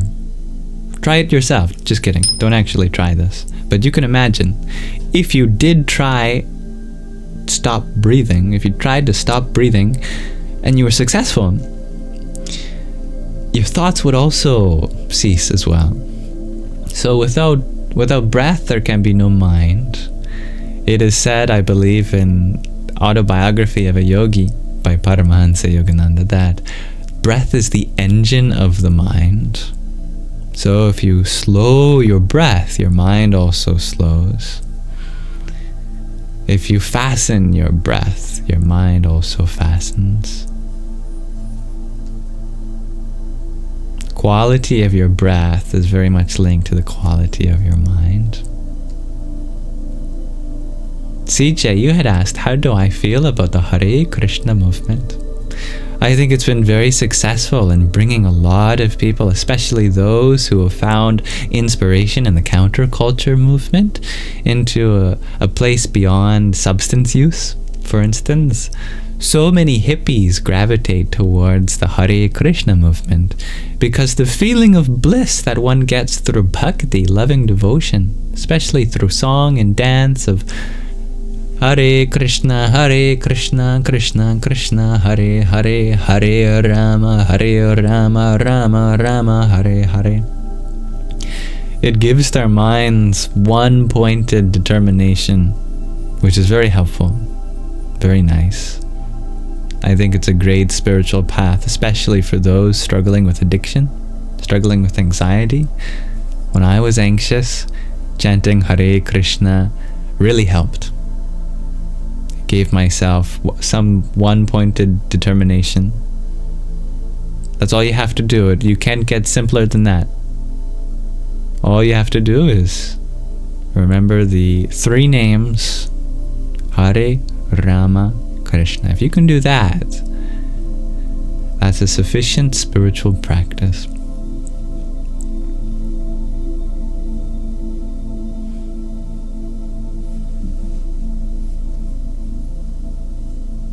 Are you all hippies? Asks Shelly Belly.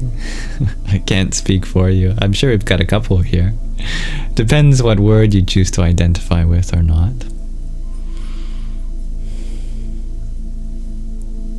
Dear Rick, you ask, does not the mind continue without breath? Not for long. You can hold your breath and have your mind continue, but you still have residual prana.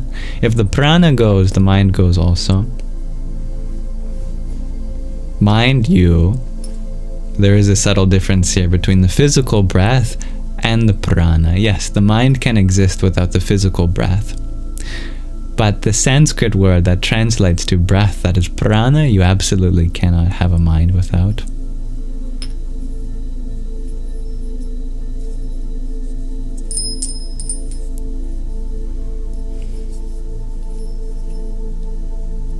Kalkiji, you ask if I have a subtle and potent fact about Narayana, Vishnu. Sure. Narayana is the form of Vishnu that's asleep at the bottom of the ocean. The symbolism there is that divinity has yet to awaken. Deep within you is Narayana, the ocean of your consciousness. You must go deep, awaken what's in your conscious, subconscious, unconsciousness.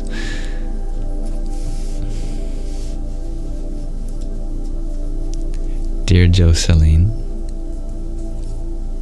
did I thank you for these flowers? I think I did. Thank you.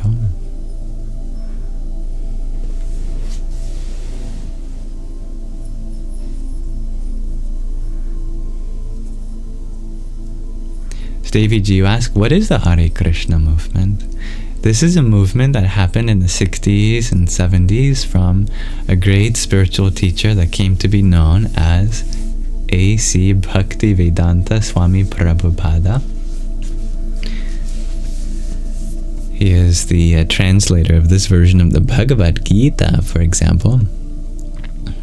There's a picture of him on the back.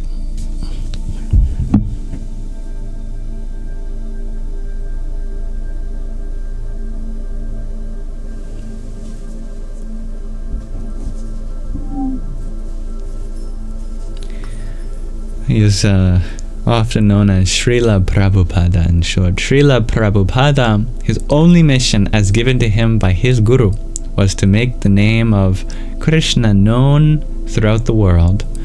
So that's what he did. He traveled the world, and he had particular success when he got to America, because that was right in the counterculture movement's dawn. And there was all sorts of hippies who were protesting the current culture and societal norms. And at that time, there was a deep spiritual longing, especially with their minds opening through substances that had been recently made public and available, like LSD and psilocybin mushrooms. His method of delivering the name was very simple. He just chanted. He'd go into a public place and he'd sing, Hare Krishna, Krishna Krishna, Hare Hare, Hare Rama, Rama Rama, Hare Hare. And he'd do it all sorts of different ways and rhythms and tunes, and he'd attract a following. And you could tell in his face that he was in love and perfectly at ease, blissfully chanting. Everyone wanted what he was on, and what he was on was just the Maha Mantra, the great mantra. And then of course he'd have intermittent discourses about the nature of his devotion and love, and then everyone was welcome to join him. And so he traveled the world singing. This was many decades ago now, but he has left behind an organization, ISKCON, International Society for Krishna Consciousness, and ultimately it stems from a teacher hundreds of years ago named Chaitanya Mahaprabhu, who also made it their goal to have the name of Krishna known in many households. Chaitanya Mahaprabhu was seen as an incarnation of Krishna, but his goal was limited to just having the name be known in every household in India. So Srila Prabhupada's goal was to have it known in every household in the world. And he was pretty darn successful, especially because the Beatles, particularly George Harrison, made a very famous cover along with some other musicians. And everyone's at least heard of that song. Almost everyone.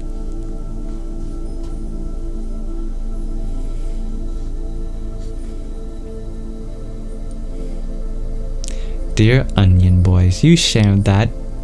Your For You page has been non-stop videos about scary things happening in America right now. Anything you can do to manage your For You page, your algorithm, take advantage of that. The mind does not do so well with negativity. It's of course important to be aware of the suffering in the world. That's something it's our duty to be aware of, but not at the cost of our own mental health, for example. Because if we don't have our mental health, then what point is there being aware of things that we can't help with? We need a good, healthy mind in order to make the world a better place. So, balancing the stories that you get, the negative with the positive, with the hopeful, is so important and practical. If you find a video that really troubles you, and not just in a way that it's an uncomfortable truth, but is genuinely unhelpful because it portrays things in a dire or pessimistic way, then there's buttons for you to click that says not interested, or don't recommend this type of video, or don't show this content creator. And really engage with the videos that uplift you and inspire goodness. You know, tap lots of hearts on the videos that you like, and not just to create an echo chamber. It's good to be aware of the struggle in the world, but from a perspective that's actually helpful rather than harmful. Rather than take a toll on you, you actually feel inspired for change, then you can do something about it. For example, comment on those videos, share the good ones with your friends. Or just scroll away. We have to understand that it's often not us that continues watching. It's like our survival mechanism. When we see horror on our screen, it's difficult to scroll away because we have a part of us that's evolved to look for danger, and we would feel ignorant to scroll away. But we can override that. We can realize, am I just watching because I'm terrified?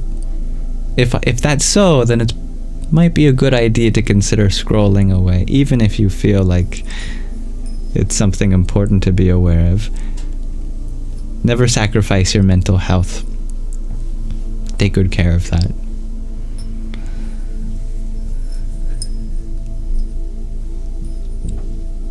Thank you, dear Orphic Dreams, for your heart meat.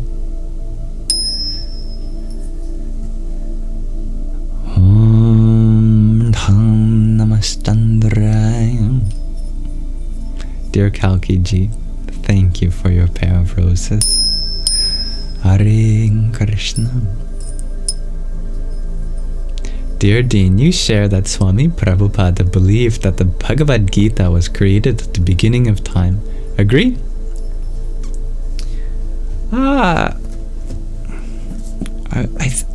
I think there might be a couple of things conflated here. The truths of the Bhagavad Gita were eternal, but the story does take place at a very specific time in Hindu mythology, and that's about 5,160 years ago. That at that time, Krishna sung us into the Kali Yuga, and his song was meant to be a passing of the age from the last age into this one. So there is an important teaching there about the time in which this was sung. But Krishna himself says in the Bhagavad Gita that this is not the first time he revealed these teachings, that indeed it was sung not to Arjuna first, but earlier to Ikshvaru, I believe his name is, the first king, and that was sung to him by Manu, the first progeny of humanity, and that was sung to him by the sun god Vivaswan. And the sun god Vivaswan heard it from Krishna directly at the beginning of time.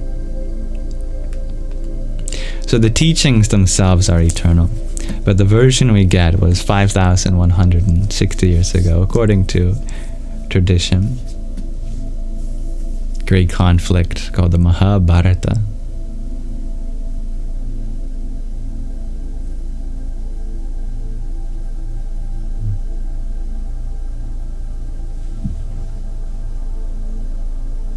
Was it the fish incarnation that delivered the... No, that came much later, I believe. But I think each avatar, Krishna does say that every time he comes, he reveals the truth. So, yeah. The fish avatar, what's his name? It's another M word.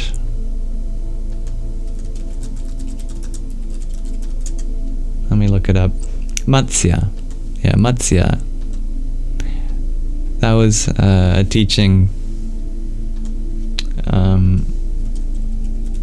he gave to a certain king, indeed. The first of Vishnu's 10 avatars. Oh wait, I think you are right, actually. Rescued the first man, Manu. Oh. Yeah, well, that sounds like a very relevant story. Indeed. Yeah. You are right in some way, but it sounds like a different story than Manu being taught by Vivaswan, the sun god. I'll have to do my research for you.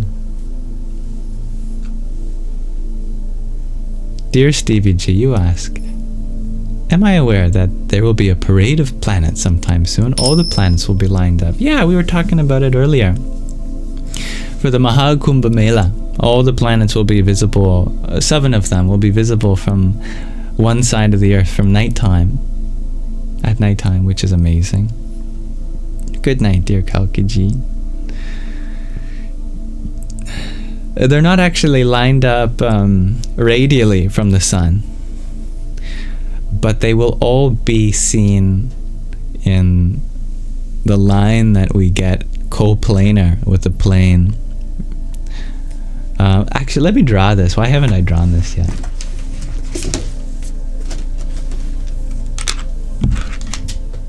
Let me just plug in my little cheap drawing tablet. Doop, da, da, doop. I also have to find my drawing pen.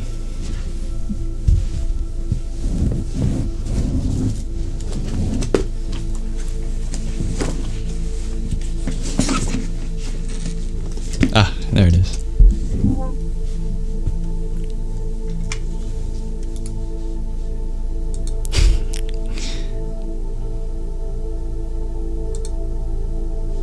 Here we are.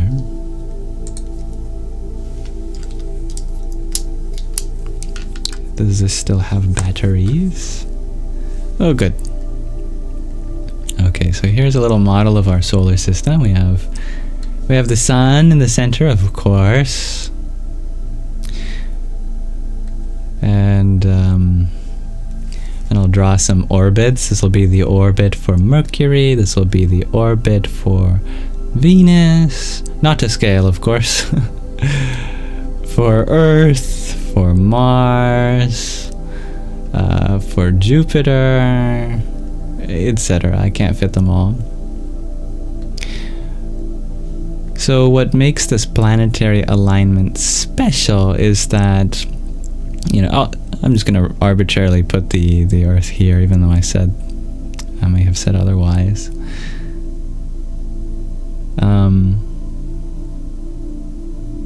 So what's special is that there's one whole side of the solar system that will be available to be seen at nighttime. Let's say that's the area to the right here, all this area here. And for the first time in a while in that area, on the night side of the planet, other planets will be seen, like, for instance, Venus, Mars. Other planets will be seen, like, for instance, Venus, Mars, planet. So that's what's really special.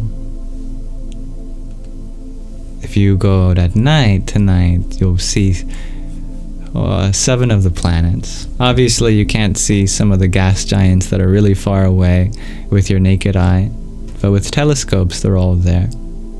And they will look like they're in a line, as they always do, because all of the planets orbit at roughly the same plane. So that's what's special tonight and for the Mahakumbha Mela.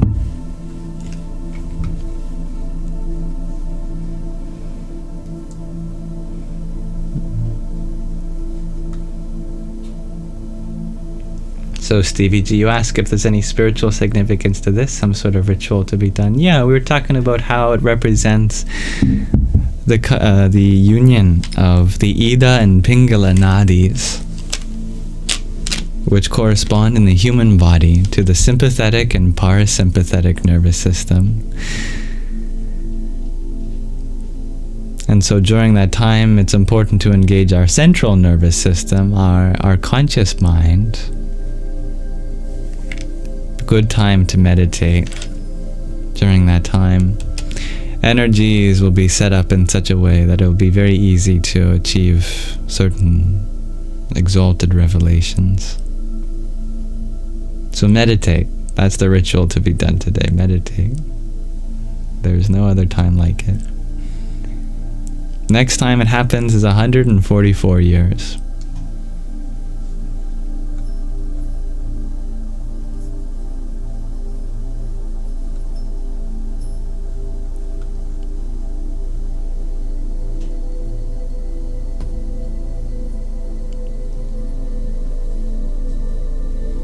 Oh, it's the whole planet, dear Stevie G, yeah.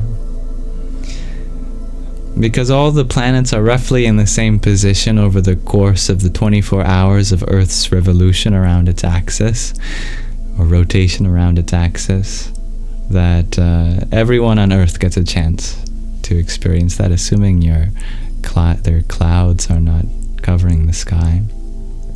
It's already happening at this moment. I went out there earlier, and with the help of one of those astronomy apps, I could point out 5 in the sky for me at that time. Jupiter, Uranus, Neptune, Saturn, and Venus, in that order.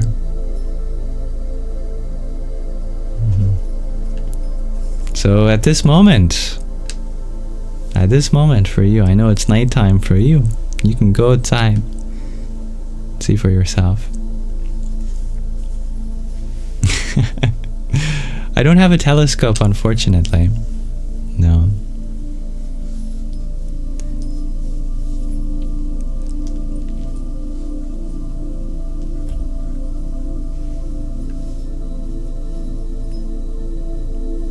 I can't remember the name of the app, but if you look up night sky overlay, star overlay, there's some great apps that use your phone and its accelerometer, gyroscope, and geolocation, and your own camera, and you can overlay your sky with all of the names of the stars and the planets. And so you can just point your phone at a certain star or planet and it can tell you, or you can turn on the icons for various celestial bodies and find them that way. Wow, that is amazing, dear Michelle.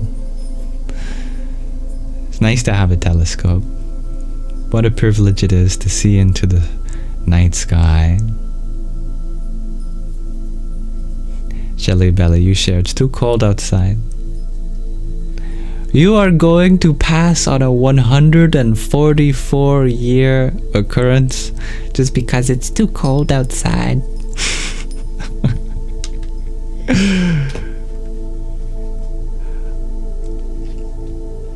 I won't blame you, but you might blame yourself tomorrow. I don't want you to do that.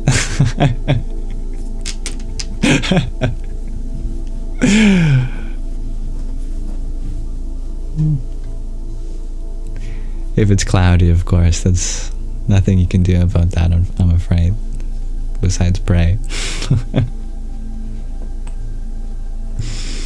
Anyway, it may be cold outside, but maybe you find warmth here, and that is something that I'll happily provide.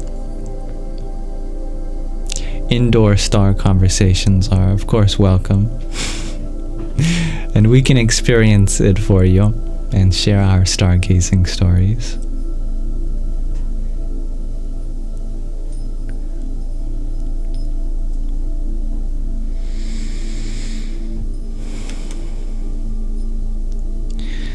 Probably going to bring us into a final phase of our Sangha tonight in a few minutes. My phone alarm is going to go off at 9:30 Pacific time. And I'll use that to transition into Nididhyāsana, the final portion of our Sangha dedicated to putting into practice and integrating our experiences thus far.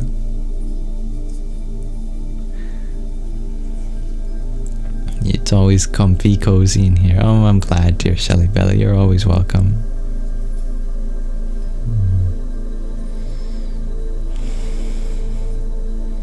May we honor that spirit of community we share here, especially before we transition to our meditation together.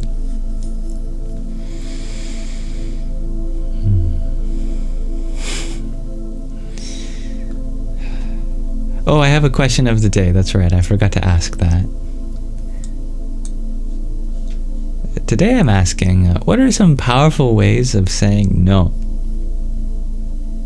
We can explore this before we transition. Sometimes in life you need to say no. What are some ways in which we can... what's the word? Decorate that no. Or phrase it in other ways to get the point across.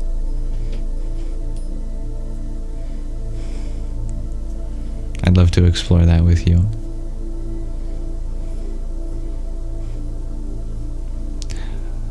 And as always with these questions of the day, I'm not looking for a right answer, nor will I necessarily point out a wrong answer. So please feel free. What did I just say? Please feel free. Please feel free to share whatever makes sense to you. Dear Shelly Belly, you share, "Not today, Satan." That's funny. Powerful? Asks Michelle, and then you ever so creatively use some Unicode art to depict someone with their arms up, ready to fight, squared up. Now my phone has gone off as prophesized. But you're just joking, dear Michelle. Dear a day late and a dollar short, you share, you can say, "I'd rather not, thank you." I like that. "I'm not willing to," shares Aldo. Nice to see you, dear Sammy. Welcome back. Samra, you share, you're working on saying no nicely, but without an excuse as to why. I understand.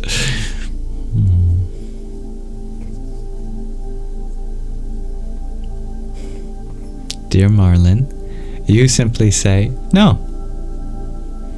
And as the Olsen twins say, no is a full sentence. I like that. Excellent answer. Myrna, you share, after 40, it's a no. Sammy, you share, one of the best ways you ever said no was holding the door open for a customer to leave your workplace. I love that. Right this way, to the exit. Please find your way out. A goodbye can be a no, indeed.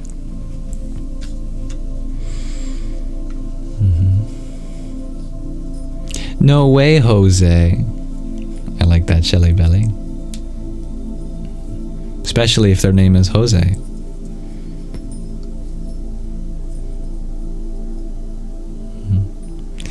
I said good day, sir. Exactly, Shelly Belly. I said good day.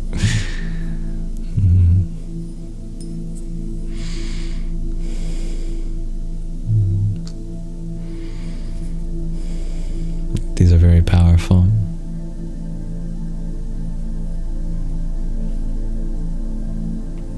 You must leave now. Add Sammy. Yeah, I think I understand the situation you are in. Makes sense. It's all Legos you share by withdrawing attention. That is a subtle one, indeed, that is important for us to notice. Hello, dear Zachary. Donsuela, you share, I'm not explaining myself further. I like that. That's a good boundary. No's don't have to have explanations. Dear Giovanna, you share, you are personally working on how to at this stage in life, and you are happy to learn from all of us. I'm grateful this question has been one that resonates with you. Orla, you share that sometimes you laugh while you say, no, of course not.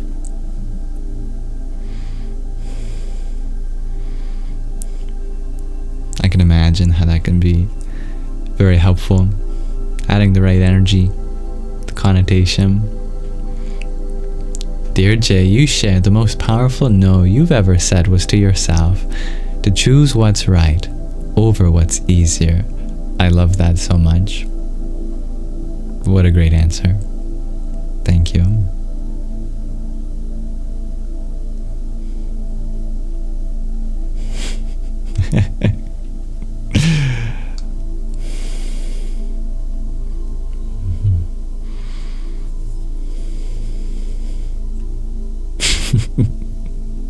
That's great, Don Suela. Explaining yourself why you say no over the age of 40? Ain't nobody got time for that. Jared, you share. I'm peacefully gonna keep on walking and watching the birds. Thank you. I like that. Affirming what you're doing next and that it doesn't include them. Jocelyn, you share. I'm working on my own priorities right now. I love that. Not gonna happen. Shares it's all Legos. I like that. Asserting the nature of how this moment is going to unfold.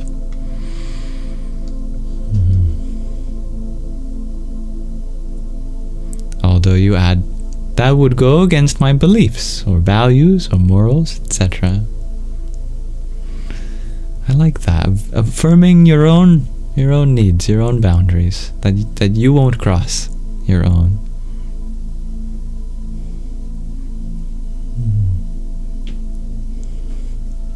I'm sorry to hear that's cloudy outside, dear Stevie G. It happens. Not only do individuals have karmas, the whole different environments have karmas. So you're not alone in sharing this karma with the people in your city, for example. Whole cities can have shared karmas. Hello, dear Sky Guardian. You share that you can't sleep, you have too much coffee.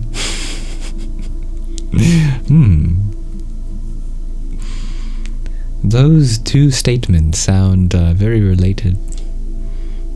Perhaps. Oh, I love that, Tom. Terrific. May I introduce you to my boundaries? They suggest you seek options that don't involve me. That's professional. That's a professional no.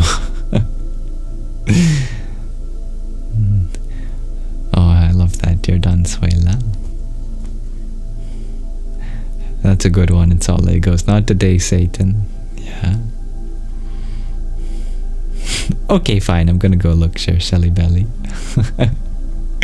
Good.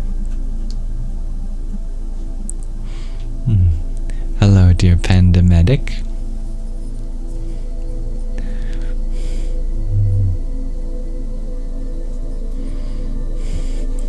These are all great. Thank you, everyone, for exploring this question of the day with me. Affirm your own priorities. Respect your own boundaries. There are so many different ways of saying no, but sometimes just a simple no suffices.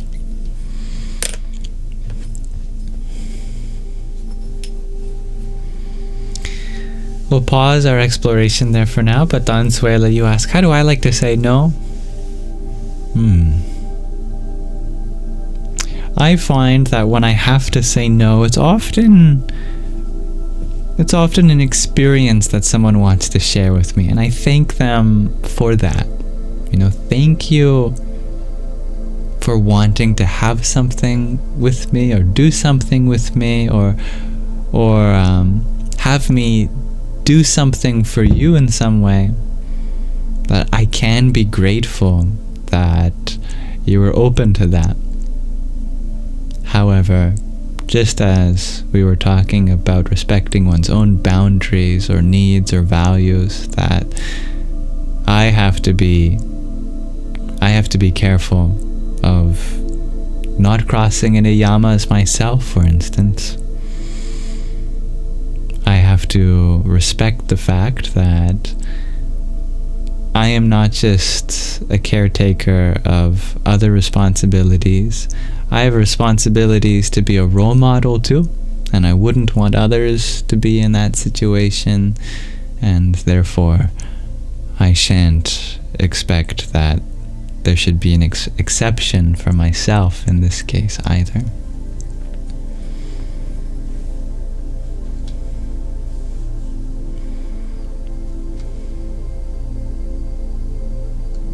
That's very interesting, Mirna. I'm not familiar with the etymology of that word.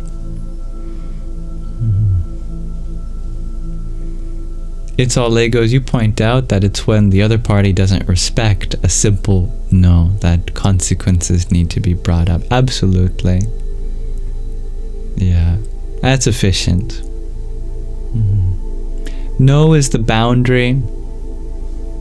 What happens after that is the consequences for stepping that boundary. And an effective consequence is just withdrawing. I like that. Yeah. Namaskaram, dear Ragnhildur.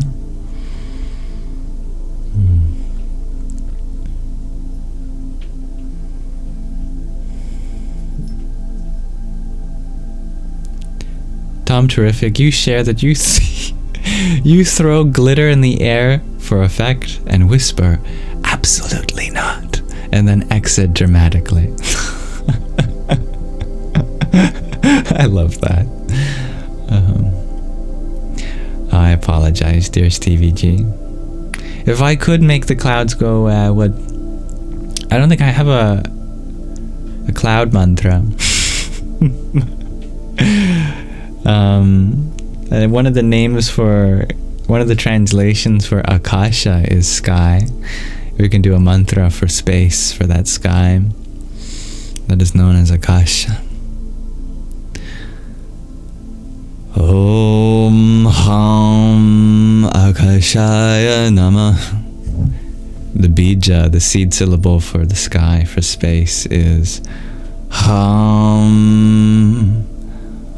So that's Om Ham Akashaya Nama.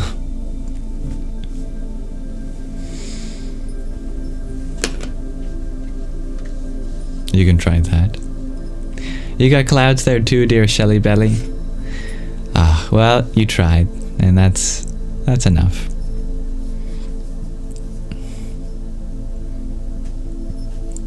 Thank you, dear Donzuela.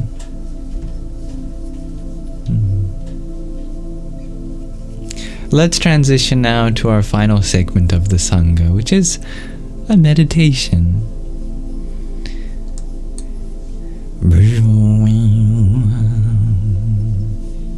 And it's all Legos. Just to wrap that up, you share that you think an important thing to add is that boundaries aren't to punish, they are to protect oneself.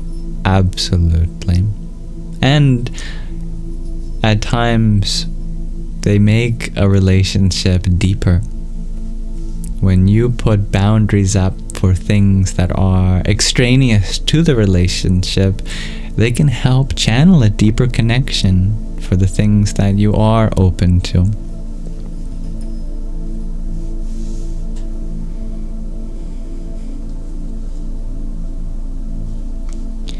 Speaking of which, we actually have a very thematic meditation for tonight. Our meditation, if you're interested in participating, is on the subject of justice and peace. We were just talking in the Sangha about how necessary boundaries are. Justice and peace are very much related, so if you're interested in having a meditation on that sort of thing, stay for a little while. First, find a position that works best for you. We had cracked open Patanjali's Yoga Sutras today and happened to stumble upon the definition that Patanjali gives for a proper meditation posture. He says that's one which is sturdy, steady, but comfortable. There is a sense of being like a mountain, but not one that's so rigid that you get sore. Whatever that means for you, that is your meditation asana.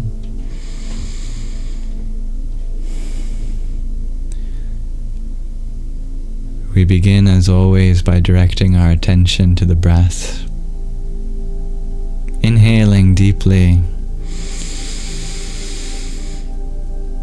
Exhaling naturally.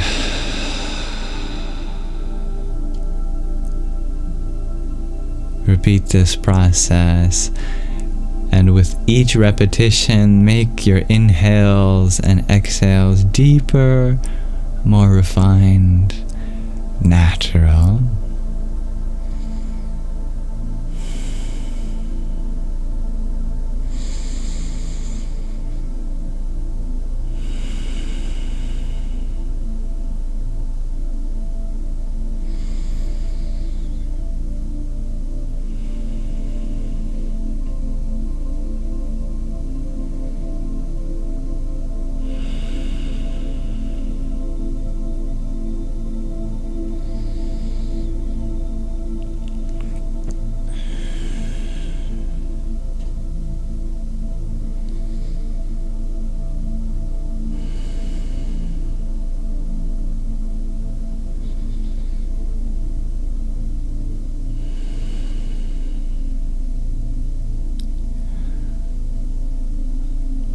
Many people you may relate with find challenges in balancing spiritual non-attachment with worldly commitment, duties, and engagement.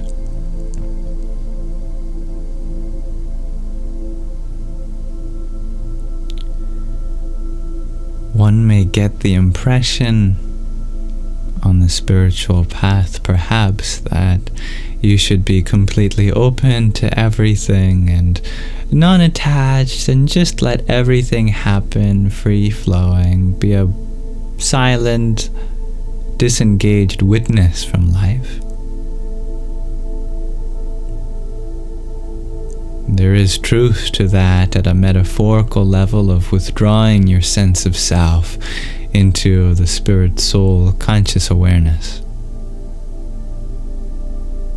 But when it comes to the world, we still absolutely have a duty.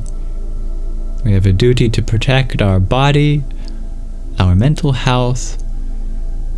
We also have a duty to attend to the suffering of others, and we shan't just stand idly, unaffected by the suffering.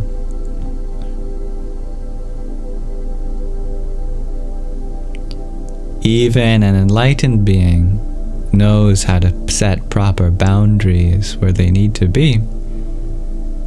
Not because the eternal soul needs them, but because it's a duty, a responsibility. Boundaries, as we were talking about, are not punishments for the other person. They help ensure that the relationship is healthy. They keep the attention and energy flowing where they need to be, and not get caught up in anything extraneous, unnecessary, or harmful.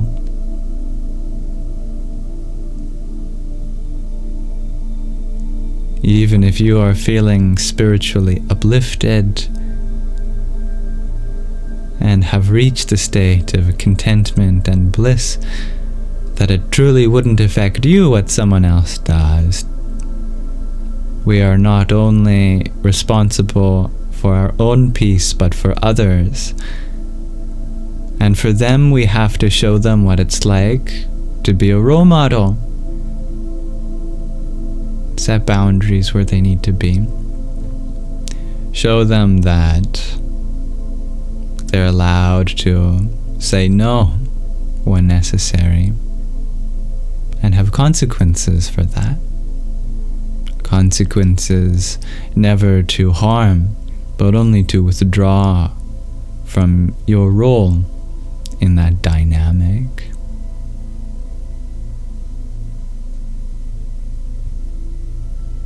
I will continue after another redirection back on our breath. Many of these words may have opened up various feelings for you. Let's take a moment to breathe into them. Allow them to transform, alchemize.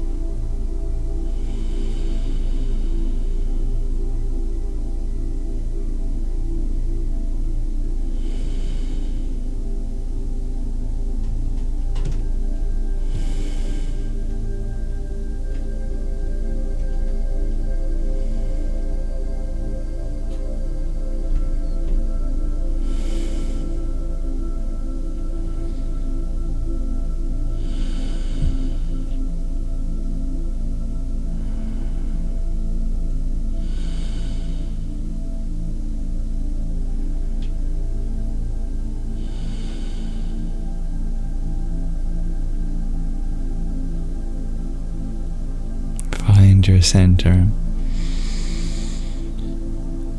In many protests around the world, there is a famous chant. It is like a mantra. No justice, no peace. Very, very powerful. We may meditate on that equality, the interdependence of these two things, that you cannot have one without the other, that a path to peace must necessarily be one that upholds justice, and simultaneously, true justice is always one that allows for peace.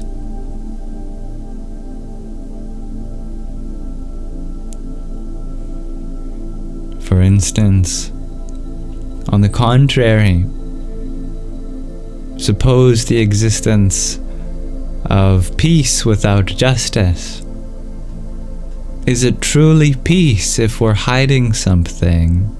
If things are being swept under the rug, people's sufferings are being dismissed? Clearly, in such a situation, there is a lack of peace there.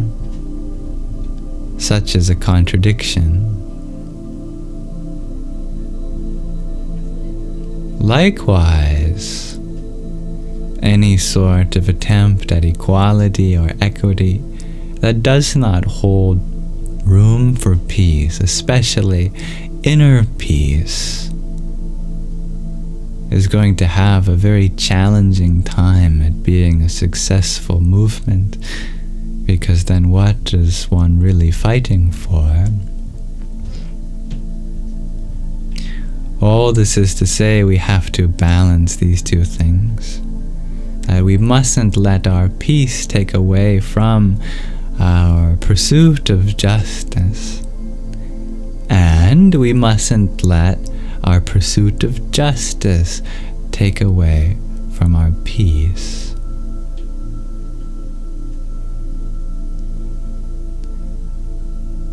Let us take another moment to reflect on these things in silence with our breath, leading the charge.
peace.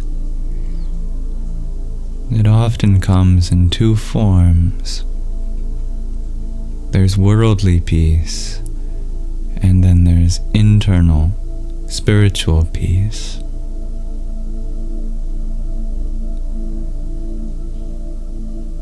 Something we have to come to terms with is the fact that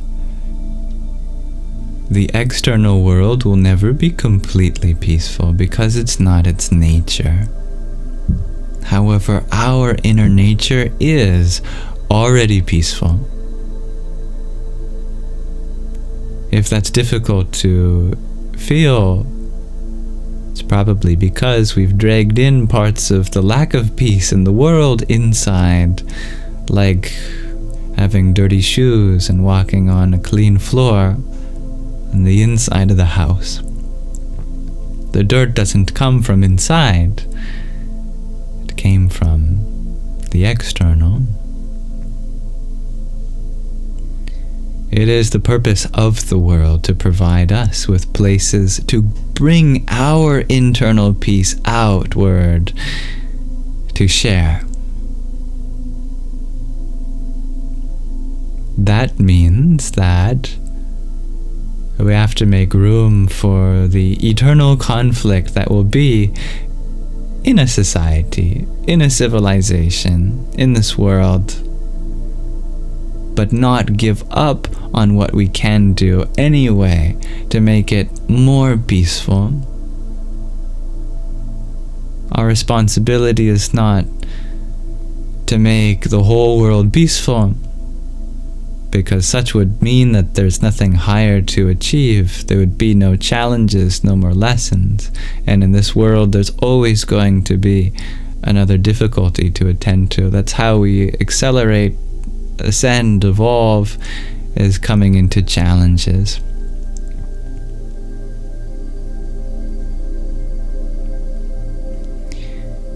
What we have to do is cultivate our inner peace, so that we begin to radiate that into the world and make a difference how and where and when we can.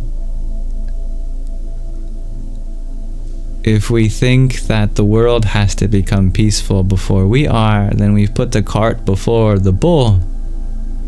It is not the world's responsibility to make us peaceful. It's our responsibility to make the world peaceful. That means the peace comes from us. So if we're not peaceful, then of course the world's not going to be either.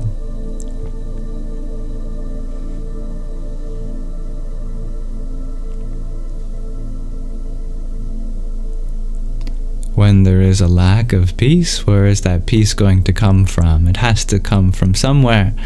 That comes from within.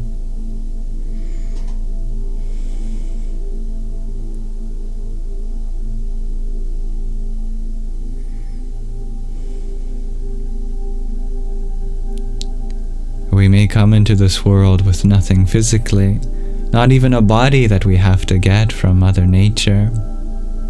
But even that we return.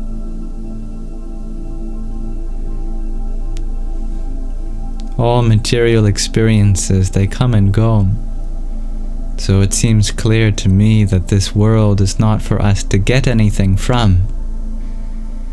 We have nothing to achieve from the world, nothing to get, only to give. We come with love, we come with ideas, we come with help to offer. We come with an order to maintain. We come with a unique perspective to give. People to help, assist, projects to attend to. The relationship is in such a way that the only thing we get from the world is the space to put something that already exists within us. Like our love, like our visions, like our dreams, all of that comes from within.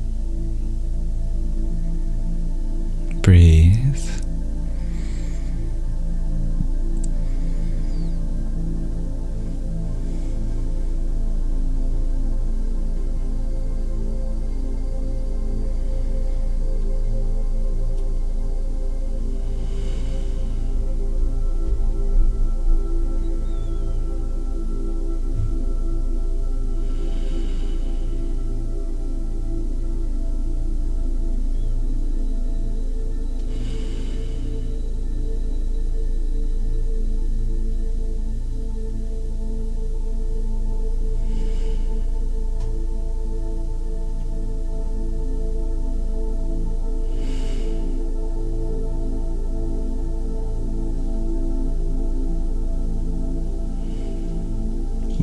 provides us with opportunities for seva, selfless service.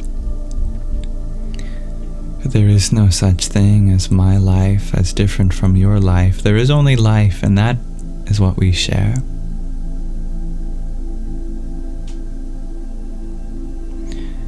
The idea of reincarnation is not that you can do anything you want because there's always next time. It's that if you don't leave the world in a better place than when you found it, then you have to come back into your own consequence for not doing so. Why is it important that we make the world a better place? So that we create a heaven on earth in our afterlife. It's up to us whether we create an eternal hell or an eternal heaven here. The world doesn't decide for us, that's our duty.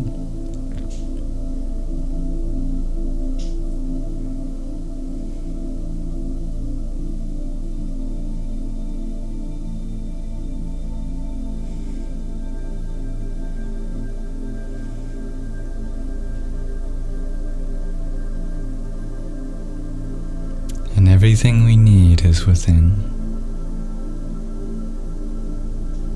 You just have to believe in yourself.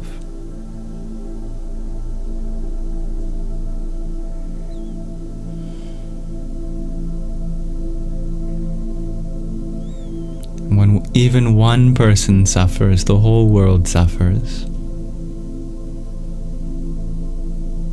Because one cannot truly live in good conscience, even if you are happy, if another person is not, based on something you could be doing to help out. True happiness only lay in the pursuit of everyone's happiness.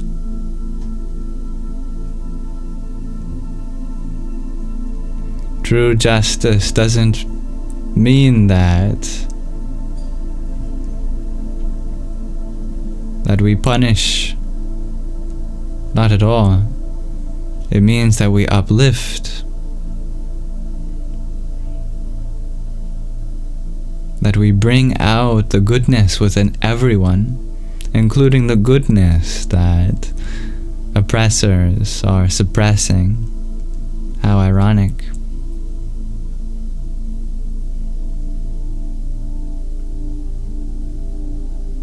Oppressors are suppressing. How ironic.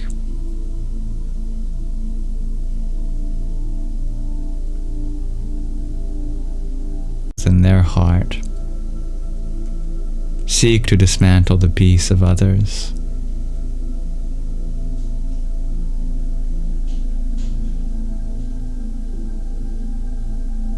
Hurt people,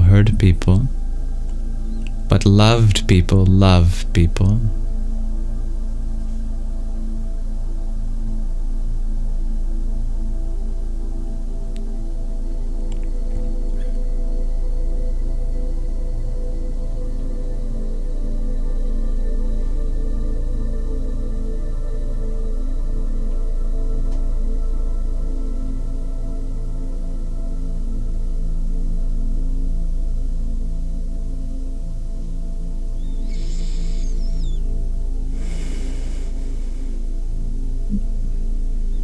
Deep breathing.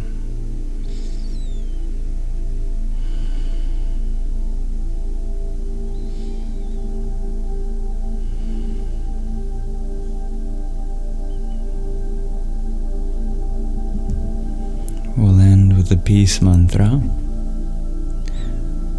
Om Shanti Shanti Shanti.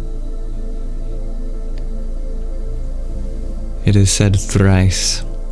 One for the peace in us, one for the peace in our environment, and one for the peace in the forces that act on us.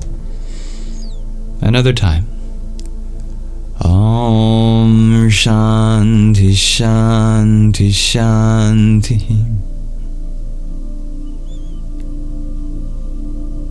And one last time for a trio of trios of peace. Om Shanti Shanti Shanti. Thank you for meditating with me. Namaste. That concludes our meditation.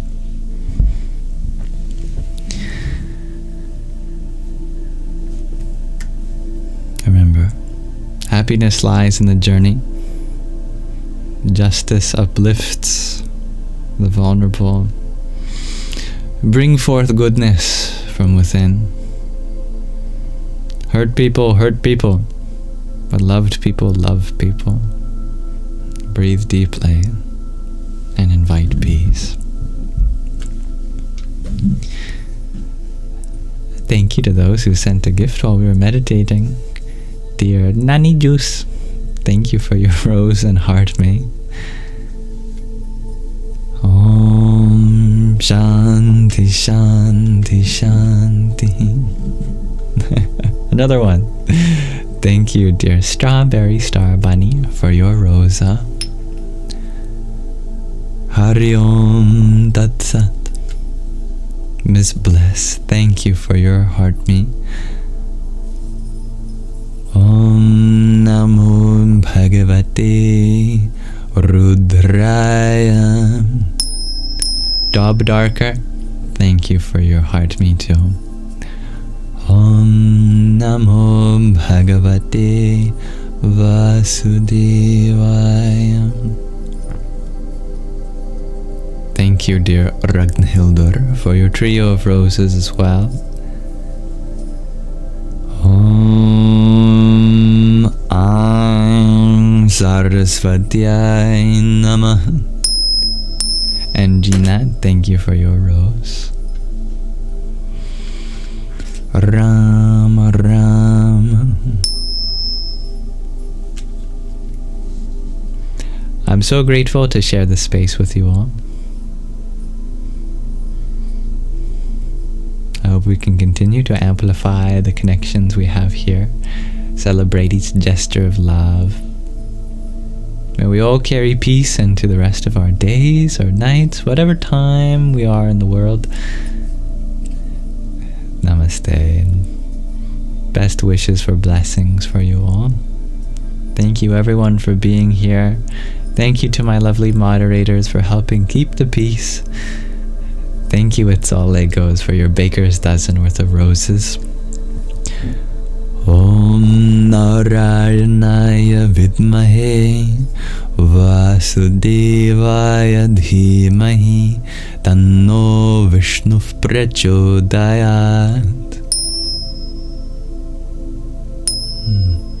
Thank you for listening, dear Stevie G. Thank you, dear Orla. Me too, dear Rhiannon.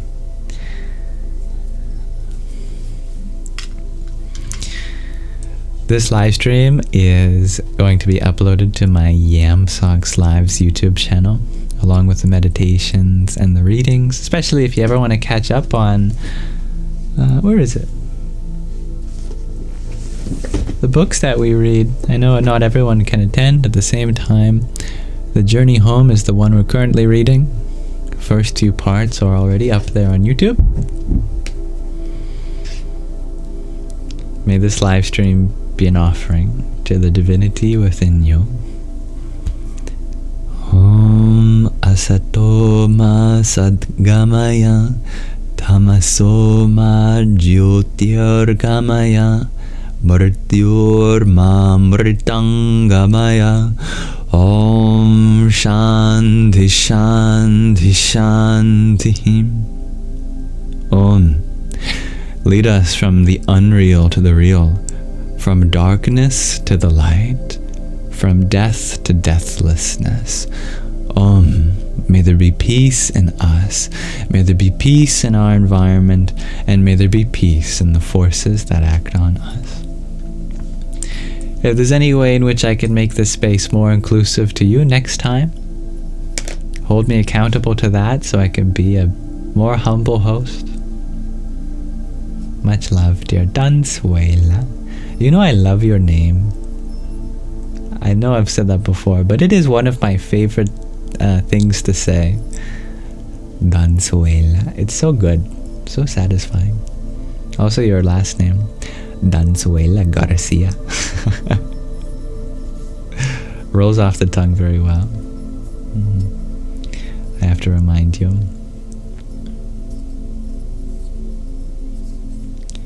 But you are all beautiful in your own ways. If I could enumerate all the beauty I see in you, I'd be here until I have to go live next time, tomorrow. So, without further ado, let's pause our Sangha there for now. May you have a wonderful rest of your night or evening or morning or afternoon, whatever time it is for you. Thank you, Jared.